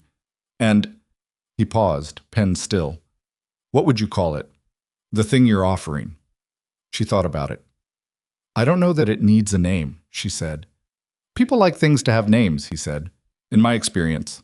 She looked at him, this man who expressed almost nothing directly and had just entered her idea into his financial planning without ceremony or negotiation. I'll think of something, she said. He went back to his numbers. She sat down across from him and got her own paper and started drafting the letter to Boston, and they sat across from each other in the kitchen with the evening coming down outside and the fire doing its work, and the quiet between them, the particular occupied quality that she had come to depend on. And she thought, this is what was in that letter. This is what fair looked like from the inside. Not perfect, not romantic in the Boston sense of the word, but real and steady and building towards something neither of them could quite see yet, but that was getting clearer with every week. The trouble with Dale Pruitt began properly in April. It had been building, in the way of trouble that begins properly, for some time before Evelyn recognized it as a shape.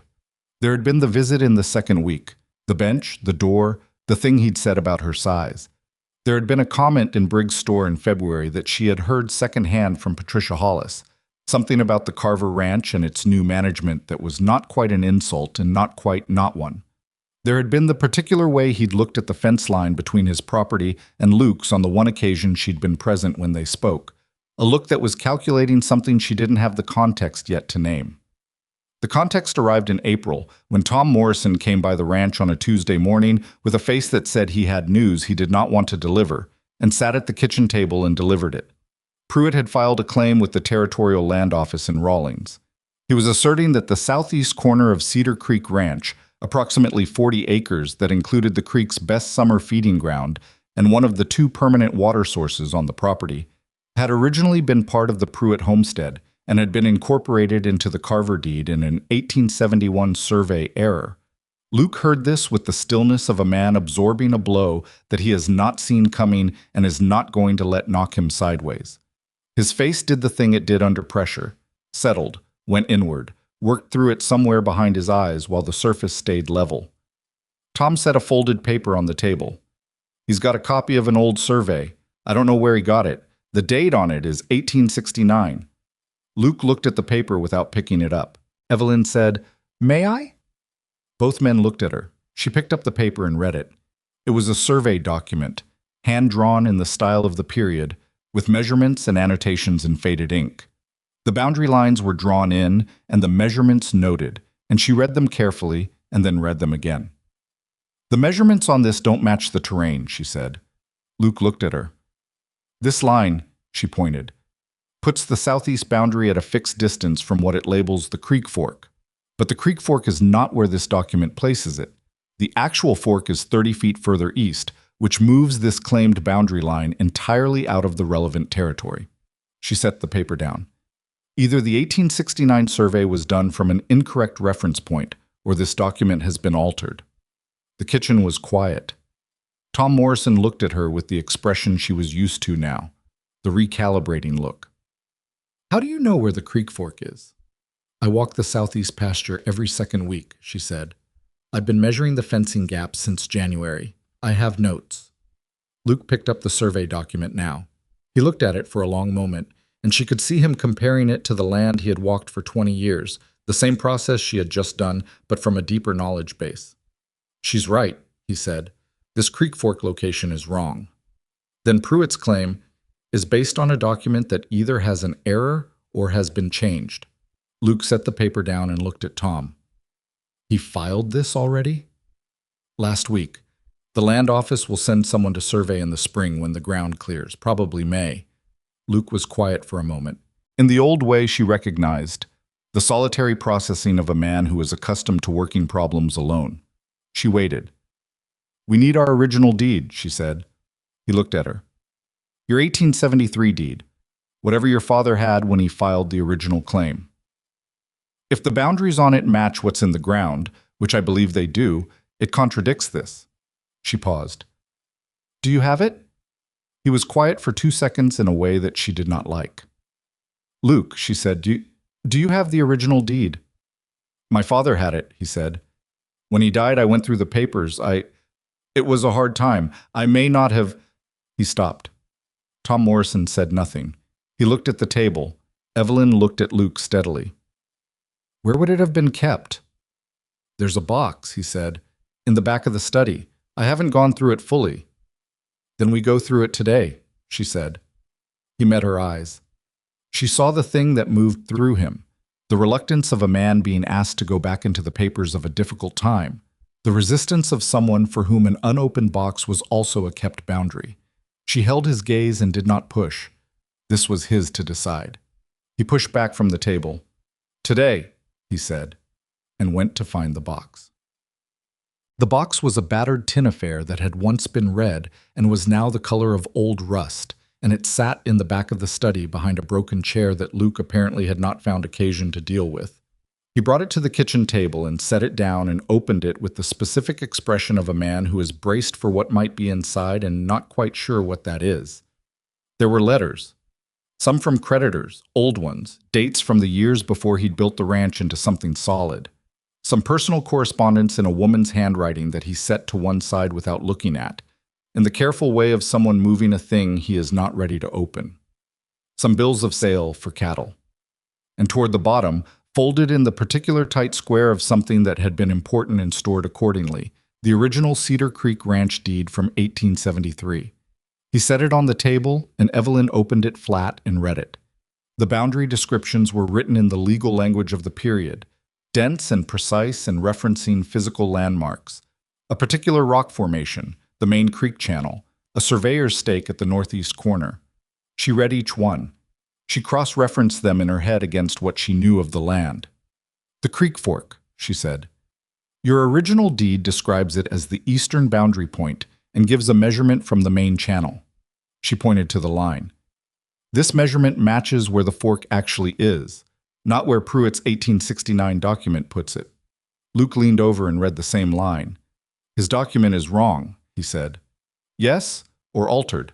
We can't know which without someone who knows the history of that survey, but from the perspective of the land office, your deed, which is later and which matches the physical terrain, should take precedence over his. She straightened.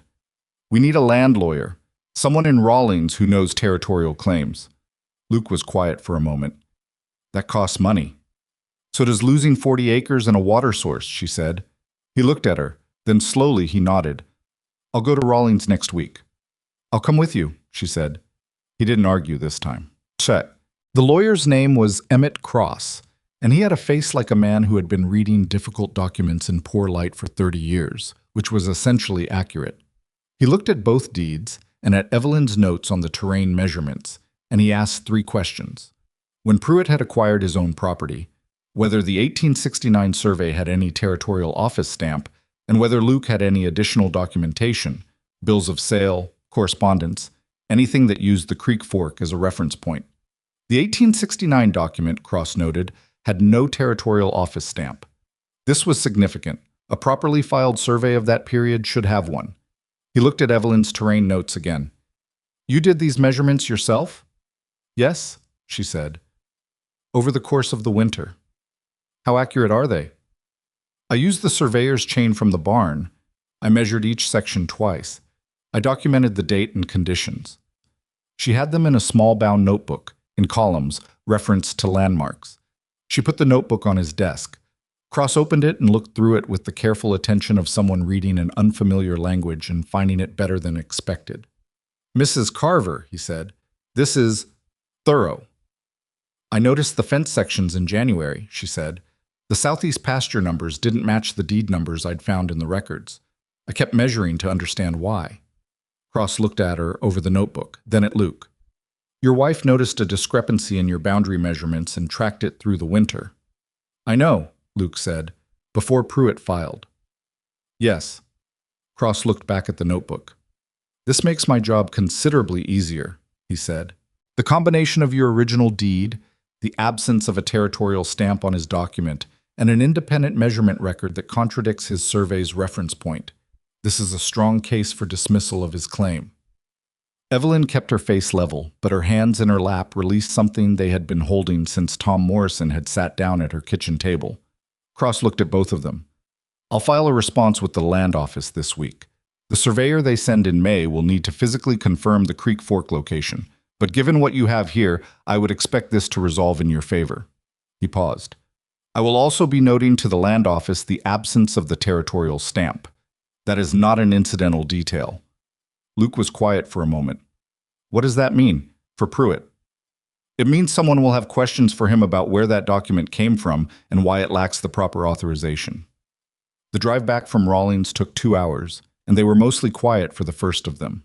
She could feel Luke processing, the particular quality his silence had when something had happened that he was working through layers of, not just the surface. You measured the southeast pasture, he said, somewhere past the midpoint of the drive.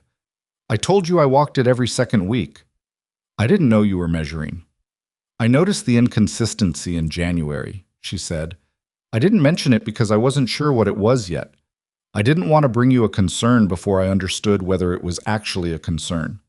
He looked at the road. When did you know it was? When I read Pruitt's survey in the kitchen, she said. That was the first time I had enough information to understand what I was seeing. I was quiet again for a while. The horses moved in their steady way, and the road unrolled between low ridges that still had snow in the shadows, and the sky was the particular clear Wyoming blue that only existed in spring, which she had not seen before but had been told about by Agnes Marsh and found, now, to be accurately described. Evelyn, he said. She looked at him. If you hadn't measured those pastures, he said, if you hadn't kept those notes, I would have gone to a lawyer with an original deed and no supporting evidence. He would have had a document, however flawed, and I would have had a deed and... He stopped. It could have gone differently. It didn't, she said, because of what you did. Because of what we had in that tin box, and what I did, and what Cross knows about territorial law, she said. It took all of it. He looked at her. The sun was behind them, and it caught the side of his face, and she could see the particular set of a man who is trying to say something that his vocabulary hasn't quite built the room for. I've been running this ranch alone for 20 years, he said. I got used to accounting for myself, to knowing what was on the land and what was in the books and what was at risk, because there was no one else to know it. He paused. I didn't know I'd stopped being able to see the things that were outside my own framework, my own habit of looking. She waited. You saw something I couldn't have seen, he said. Not because you know this land better than I do, because you were looking at it differently. I was looking at it as someone who came to it new, she said. I didn't have the habit of seeing it a certain way, so I saw it another way. That's not a virtue. It's just where I happen to stand. Don't do that, he said. She looked at him. Don't make it smaller than it is, he said. I'm trying to... He stopped, jaw working slightly. I'm trying to say something and I need you not to deflect it. She kept her eyes on him and waited. You saved this ranch, he said. This specific piece of it, this water, this land. You walked it alone in winter and you wrote it down and you brought it to a lawyer's desk. I need... A pause that cost him something. I need you to let me say thank you. She looked at him for a long moment. The wagon moved. The horses breathed in their easy rhythm. Thank you isn't necessary between partners, she said. But I hear you. He looked at her, then more quietly. Partners. That's what we agreed to, she said. I know, he said. I'm still getting used to what it means. So am I, she said. In different ways. He turned back to the road. She turned back to the road. But she felt, in the particular register that didn't need words, the shift. The final movement of something that had been moving in increments since December, since a wagon bench and a tin box of letters and a barn roof in 20-degree weather, since a rope in a blizzard and a kitchen table and a card game and a dislocated shoulder and a battered tin box of old papers. She felt it settle, something coming into place. Pruitt came to the ranch 3 days after their return from Rawlings. He came in the mid-morning, which told her he had thought about it, not the impulsive arrival of a man who hadn't planned, but the deliberate timing of one who had chosen his moment. Luke was in the north pasture. She was in the kitchen. The knock was the same as before, the knock that expected the door to shift on its own authority. She answered it. Pruitt looked at her with the expression of a man who had received news he hadn't liked and was still working out what to do with it. Luke around, he said. He'll be back within the hour, she said. You can wait, or I can tell him you came by. Pruitt looked at her. The look went on. She waited. They're saying in town, he said slowly, that you found something in the land records. The cross surveyor will assess the boundary in May, she said. Our lawyer has filed the appropriate response with the land office. He looked at her differently now than he had in the early weeks. Not the dismissive appraisal of the first morning, not the blunt rudeness of the porch bench. This was something else. A recalibration of a different kind. You were the one who measured those pastures, he said. She didn't answer that. If you have matters to discuss about the claim, you'll want to speak with your own lawyer about the land office process. He stood there for a moment with something moving across his face. Not quite shame, not quite. Men like Pruitt didn't arrive easily at shame, but something adjacent to it, the particular expression of someone who has been outmaneuvered by a person they had not considered a serious player. "You're not what I expected," he said. "I know," she said. She held the door at its current angle and waited pleasantly, and after a moment Dale Pruitt stepped back and she closed the door, and this time there was no bench on the porch, and she did not hear him wait. She went back to the kitchen and stood at the counter for a moment with her hands flat on the surface and took a slow, full breath. Then she got back to what she had been doing. When Luke came in an hour later and she told him about the visit, he stood in the doorway listening with the particular quality of attention that meant he was calibrating more than the words. "What did he want?" Luke said. "I think he wanted to know what he was dealing with," Evelyn said, "and now he knows." "I expect so," she said. Luke looked at her for a moment. Then he went to the stove and poured his coffee and sat down at the table and said, "The northeast fence section, the one you flagged in February. I think we should replace it this week while the ground is workable." "I was thinking the same," she said. She sat down with her own coffee, and he pulled the planting notes toward them, and they worked through the afternoon's decisions together at the kitchen table in the particular way they had developed. Two people who had come from different directions to the same piece of land and were figuring out, one season at a time, what it meant to tend it together. Outside, the Wyoming spring went on in its halting, honest way, arguing with itself and occasionally winning. Inside, the kitchen was warm and the coffee was strong, and the deed was in the tin box, and the measurements were in the notebook, and the northeast fence was going to get replaced this week. And Evelyn Carver sat across from her husband and thought about none of the things that had brought her here, and all of the things that were keeping her, and found the second list considerably longer than she had expected it to be when she had bought a train ticket to Wyoming in the freezing December of what now felt like another life. The territorial surveyor arrived on a Thursday in the second week of May, which was the kind of morning that Wyoming produced occasionally, as if to remind you why people stayed. The sky a clean, uncomplicated blue, the creek running full with snowmelt, the south pastures showing the first real green of the season in a way that made the winter feel like something that had happened to a different place entirely.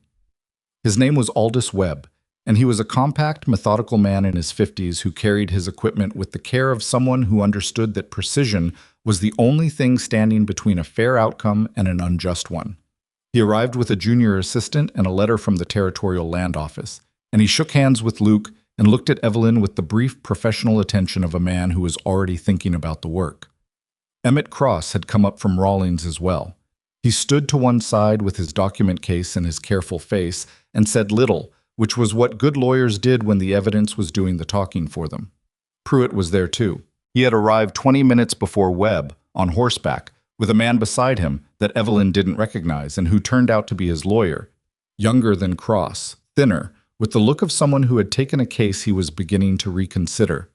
Pruitt himself stood near his horse and looked at the assembled group, and looked at Evelyn, and then looked at the land, and his face had the quality of a man who is committed to a position and is now waiting to find out what it costs. Webb did not make conversation. He asked for both documents, read them, asked for Evelyn's measurement notebook, read that, and then walked the southeast pasture boundary with his equipment and his assistant while everyone else waited. The waiting had a particular texture, not quite hostile but dense with the awareness of stakes. Luke stood with his arms at his sides and said nothing. Cross made a note occasionally. Pruitt's young lawyer said something to him once, quietly, and Pruitt shook his head. Evelyn waited beside Luke with the notebook in her hands, which were steady. She had done the work. The work was either right or it wasn't. Waiting to find out was simply the part that came after the work. And she had always found waiting more manageable when she could remind herself of that. Webb was out on the land for an hour and 40 minutes. When he came back, he had the look of a man who has found what he expected to find and is now performing the formality of reporting it. He confirmed the Creek Fork location against Evelyn's measurements first. They matched, he said, within acceptable variance, which from a territorial surveyor was essentially confirmation of accuracy. He confirmed that the location in Pruitt's 1869 document did not match the physical terrain. He confirmed that the Luke's 1873 deed boundary descriptions corresponded to what was actually in the ground. Then he said, in the careful language of someone who chose words for their specific weight, The document presented by Mr. Pruitt does not appear to have been registered with the Territorial Land Office. I find no record of it in the office archives. The survey notation style is consistent with the 1860s period, but the absence of registration raises questions about its provenance that are outside my scope to adjudicate. I will include this observation in my report. Pruitt's young lawyer said, "The document's origin is not relevant to the boundary. The document's authenticity is relevant to the boundary claim," Cross said, without inflection. An unregistered survey from an unknown source is not equivalent to a registered deed in determining property rights under territorial law. Pruitt said nothing. Webb looked at both lawyers briefly. "My report will go to the land office by end of week. The office will make a formal determination, but based on what I've found today, I would expect the Carver deed to be upheld as controlling." He said it the way men like him said difficult things, plainly, without cushioning, as a factual conclusion rather than a judgment. Evelyn thought, not for the first time, that she appreciated people who spoke that way. Cross shook Webb's hand, thanked him, turned to Luke and said quietly, "I'll send you the written determination when it comes. I expect 2 weeks." Luke shook his hand. Pruitt had already turned toward his horse. His lawyer was walking quickly to keep up, saying something Evelyn couldn't hear. Pruitt mounted without looking back. She watched him go. Not with satisfaction exactly, and not with the absence of satisfaction either. Something more complicated than both. A man who had looked at the Carver Ranch and seen an opportunity in what he'd mistaken for weakness, and had found instead that the weakness he'd imagined wasn't there. She didn't know what had made him do it. Maybe he'd found the document and believed in it genuinely at first. Maybe he'd known from the start what it was. She would probably never know, and it turned out not to matter very much. What mattered was the creek fork, which was where it had always been. She turned back to find Luke beside her. He was watching the direction Pruitt had gone, but when she moved, he looked at her instead, and his face was the face of a man who had been through something and had come out the other side and was taking stock. "Well," she said. "Well," he said. They stood there for a moment in the May morning, on the land that was theirs, with the creek audible in the near distance and the south pastures showing their green and the sky doing what it did on its better days. "I want to take you somewhere," he said. She looked at him. "The East Ridge," he said. "When you get a clear day, from up there you can see the whole ranch. I've been meaning to. I should have shown you in the fall." He paused. "I'd like to show you now." She had not been up the East Ridge. She had seen it from the pastures, knew its line against the sky, had wondered what it looked like from the top. She had not asked. There were things at Cedar Creek that felt like they belonged to him in a private way, and the ridge had seemed like it might be one of them. "All right," she said. "Let's go." The climb took 40 minutes on a trail she would not have found without him. He went ahead on the steeper sections and offered his hand at 2 points where the trail narrowed and the footing was uncertain, and she took it without comment, and he let go again without comment, and they moved up through the scrub and the last patches of north-facing snow and out onto the ridge's upper slope, which opened suddenly and completely into something she had not been prepared for. She could see everything.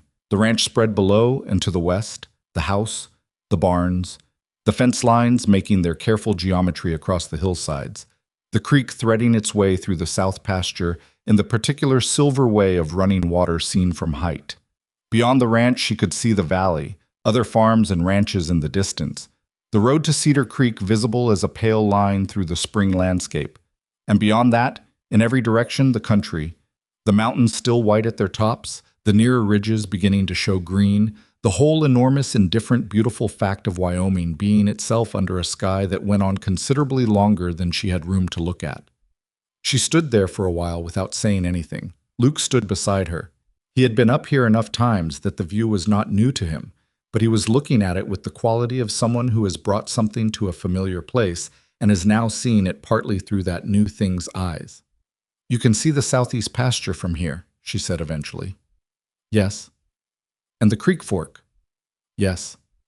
She looked at the thread of the creek far below, the place where it divided, the fork that had mattered so much, and had been exactly where it had always been, and where she had measured it to be.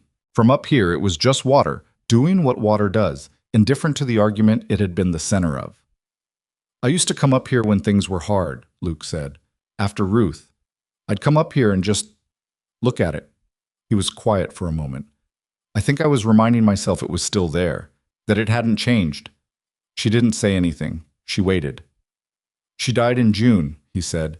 Same week the spring calf numbers came in good. I remember thinking, how does that make sense? Everything going on normally, cattle numbers up, good weather, and she was just gone. He paused. I didn't come down from here for most of a day, that time.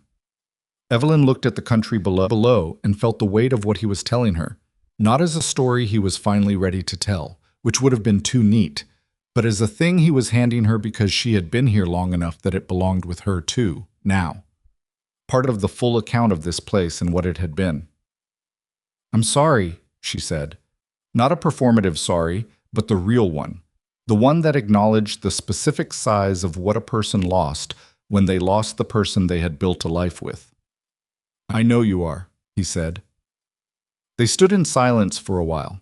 The wind up here had a different character than in the valley, cleaner, more direct, without the way the valley wind bent around obstructions before it reached you.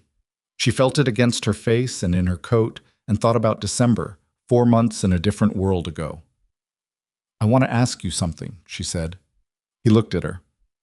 When you wrote that advertisement, she said, the one I answered, you told the truth about everything, the winters, the women who'd left, the fact that you weren't easy. You were more honest in 3 paragraphs than most men manage in a lifetime. She met his eyes. Did you expect anyone to answer? He was quiet for a moment. She had the sense of a man going back to a very honest place in himself to find a very honest answer. No, he said. I wrote it because I'd tried the other way, the softer version, and women came and found it wasn't what they'd been told, and they left, and I couldn't blame them, but it was... He stopped. I decided I'd rather write the true thing and have no one come than write something comfortable and have someone come and leave again. And then someone came, she said. And then someone came, he said. She looked at him. Do you know why I answered it? I've thought about it. What did you conclude? He looked at her with that careful, precise attention. I concluded that you were someone who had been told comfortable things your whole life that weren't true, and that you recognized the difference when you saw it. She held his gaze. Yes, she said. That's exactly right. The wind moved between them, and the country was immense below, and she thought, this is the thing no one told me about this. Not the cold, not the work, not the isolation. The thing no one told me was that a hard, real life with an honest person would feel like more than all the easy, comfortable things put together. She didn't say this out loud. She didn't need to. She thought he knew it too, in his own way, in the particular vocabulary of a man who shows things rather than names them. We should get back, he said. The north fence section. I know, she said. He started down. She took one more moment with the view, the ranch below, hers and his, the creek fork where it actually was, the whole long argument of winter behind them and the summer coming in. And then she followed him down the trail. The land office determination came in the 2nd week of June. Cross sent it by post with a brief cover note that said the claim had been dismissed and the Carver deed upheld as controlling, and that the land office had referred the matter of the unregistered survey document to the territorial authorities for further inquiry into its origins. He did not speculate in the letter about what that inquiry might find. He did not need to. Luke read the letter at the kitchen table and set it down and said nothing for a moment. Then he got up and went to the window and looked out at the south pasture, where the cattle were grazing the good summer grass near the creek. It's done, he said. Yes, she said. He turned around. He had the particular face that she had come to know and love. That was the word. And she had stopped pretending otherwise sometime in the spring, somewhere between the East Ridge and the survey morning. It didn't matter exactly when. The face of a man who felt things deeply and had spent years building structures to manage that, and was still, slowly and imperfectly, learning that the structures didn't always have to stay up. I need to tell you something, he said. She waited. When you came in December, he said, I told myself I was being practical, that I needed someone for the work, for the ranch, for the things a person can't manage entirely alone. He paused. That was true, but it wasn't the whole truth. She kept her eyes on him. The whole truth is that I had been alone for 7 years and I had gotten good at convincing myself that I preferred it, that solitude was strength, that needing people was a liability. He looked at his hands, then back at her. You did not let me keep believing that. I didn't set out to challenge it, she said. I know. That's what I mean. He crossed the kitchen toward her, which was something he did not do without purpose. He stood close, the way people stand when what they are saying is for the person in front of them and not for the room. You just were yourself. And that was enough to make the whole argument fall apart. She looked up at him. I'm not easy to live with either, she said. I want you to know I know that. Something moved in his expression, the almost smile she had catalogued since January, finally becoming a real one. No, he said, you're not easy.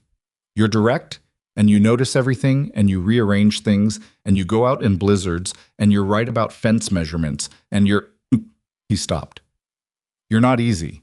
You're also the best decision I've made in my entire adult life. She looked at him for a long moment. Her throat did something she didn't permit to go further. Luke, she said. Yes. I'm going to say something, and I need you not to make it into something smaller than it is. He looked at her steadily. All right. I love this ranch, she said. I love the work and the land and the ugly winters and the East Ridge and the Creek Fork and all of it. I love what we are building here. She held his gaze. And I love you. Not because I had nothing else.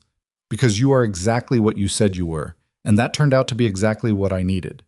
He was quiet for a long moment. The kitchen was very still. Then he reached out and took her hand, not dramatically, not in the sweeping way of things she had been promised before that turned out to be comfortable fictions. Just her hand in his, in the kitchen, with the summer light coming through the window and the cattle near the creek, and the determination from the land office on the table. I love you too, he said. I've been trying to figure out how to say that since February. February, she said. The rope in the storm, he said simply. She thought about that. The rope paid out behind her, the white roaring nothing, finding him on his knees 30 feet from the fence line. She understood. There were moments that told you something about a person more clearly than any amount of time in ordinary conditions could. The rope in the storm had been one of those moments, for both of them. She just hadn't known he'd been counting from the same point. That was February, she said. I know. I'm a slow man. You're a careful man, she said.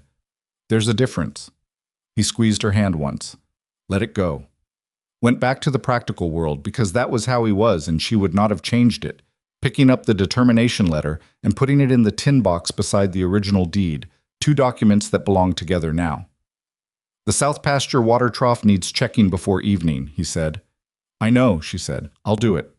I'll come with you, he said. That was all. That was the whole of it, and it was enough. And she thought it was more than enough.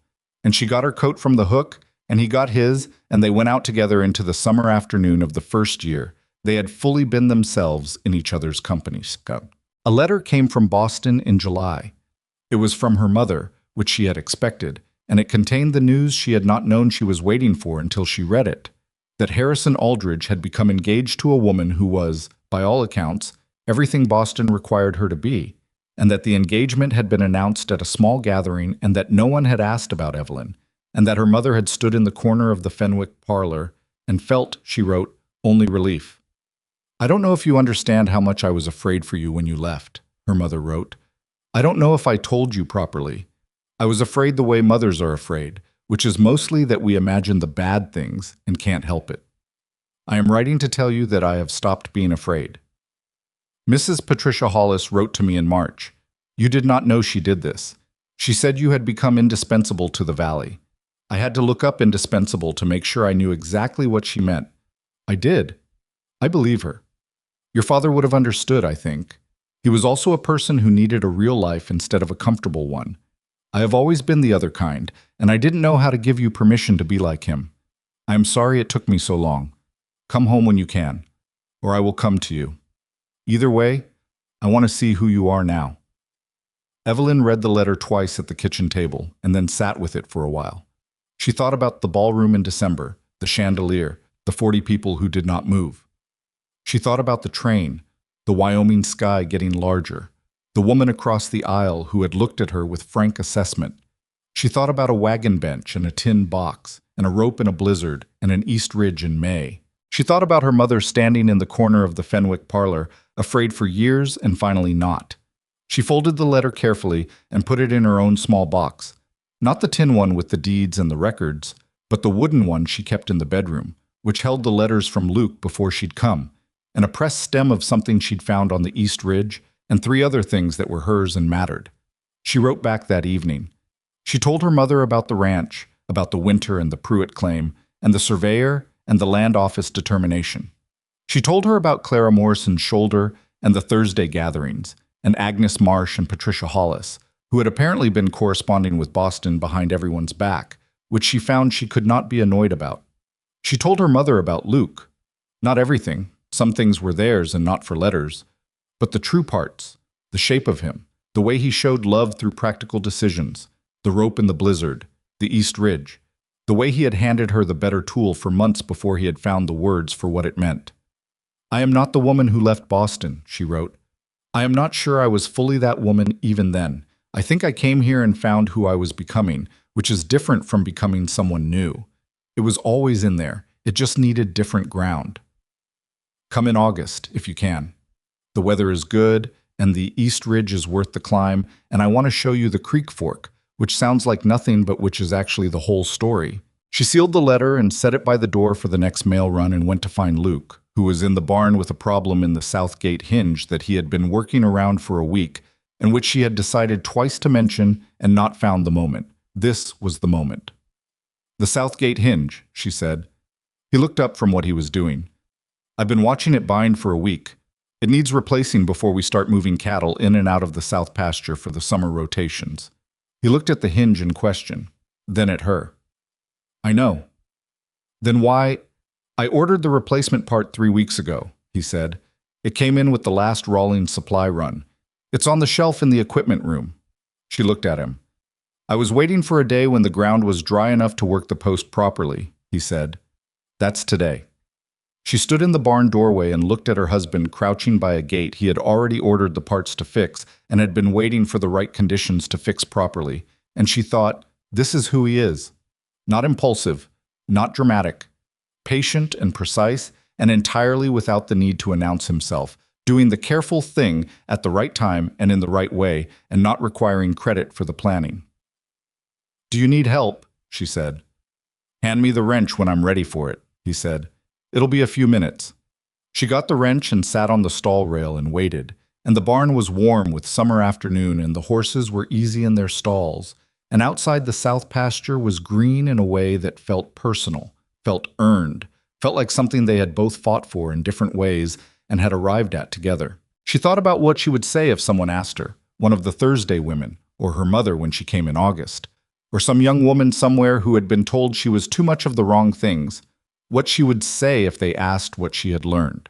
She had learned that the world's accounting of a person was frequently wrong and always partial, and that the only worthwhile response to being misjudged was not to argue, but to build something real enough that the misjudgment eventually looked like what it was, which was a failure of imagination on the part of the person doing the judging. She had learned that strength was not the absence of needing people. It was the willingness to be needed in return. To go out in the blizzard, yes, but also to let someone come out after you, to fix the fence and also to say, this section is failing, we should look at it together. She had learned that belonging was not given. It was constructed, the way a fence was constructed, post by post, in conditions that were frequently not ideal, by people who were willing to do the unglamorous daily work of being present in a real place rather than waiting for a perfect one. She had learned that being too large, too direct, too certain of her own observations, all the things Harrison Aldridge and Boston society had treated as deficits, were precisely the things that had kept the southeast pasture on the right side of the property line, were the things that had made Clara Morrison's shoulder work again, were the things that had brought her up the East Ridge beside a man who had spent 7 years alone and had not known what he was waiting for until she knocked on the door. He put her behind and handed her the correct tools from the beginning. She had learned this, and she was still learning it, and she thought that was probably how it worked. Not a lesson you finished, but a practice you continued, in different weather, and different seasons, and with the particular person beside you who made the continuing feel like the point rather than the cost. "Ready," Luke said. She handed him the wrench.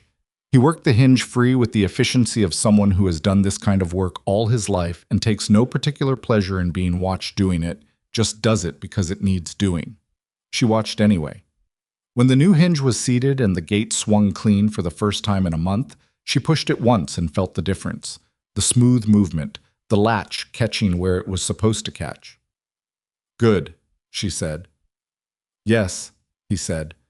He stood up and put the old hinge in his coat pocket to dispose of properly, because that was also how he was. Nothing left on the ground that belonged somewhere else. He looked at the gate, looked at her. "Your mother," he said. She raised an eyebrow. "Patricia told me she wrote to Boston," he said, "in March." "I just found out today," Evelyn said. "I knew in April." He said it without apology. "I was glad she did." Evelyn looked at him. "You might have told me." "I didn't want you to think it was—" He paused, looking for the right word. "Managed. It wasn't managed. Patricia did it on her own. She told me after." "What did you think when she told you?" He put the wrench back on its hook, turned around. "I thought, good. Her mother should know she's all right." A pause. "She should know more than all right." Evelyn looked at her husband in the warm barn in the summer afternoon and felt the full weight of a year, December to July, frost to green, two strangers on a wagon bench to this, and found it almost too large to hold, the way the view from the East Ridge was almost too large, the way Wyoming itself was almost too large, almost but not quite, which turned out to be the exact right size for a life. "She's coming in August," Evelyn said. "I know," he said. "I told Briggs to expect extra supplies." Of course he had. She laughed, a real one, the full kind, which she had been doing more of since March, in a way she hadn't fully registered until now. He looked at her with the expression that had started as careful assessment and become, over the course of a Wyoming winter and spring, something that she was almost certain was the happiest she had ever seen a man look while pretending not to show it. "Come on," he said. "The evening check." "I know," she said. They walked out of the barn together into the long summer light, and the ranch was exactly what it was, imperfect, ongoing, demanding, hers. And the creek ran where it had always run, and the south gate swung clean, and the east ridge caught the last of the afternoon and held it, the way good land holds things, the way good people hold things, not perfectly, not forever, but long enough and real enough to matter. That was the whole story. Not the version where a woman is rescued, not the version where a man is redeemed. The version where two people, both of them bruised and imperfect, and carrying the particular loneliness that comes from spending too long being misunderstood, found each other by accident and honesty, and the willingness to do hard work in bad weather, and build something that deserved to last. Cedar Creek Ranch was not a symbol or a legacy or a proof of anything. It was just a real place where real work happened, tended by real people who had stopped asking the world to see them clearly and had started, instead, seeing each other. That was enough. That had always been enough. It had just taken the right piece of ground and the right honest letter, and one woman willing to buy a train ticket to a place she had never been and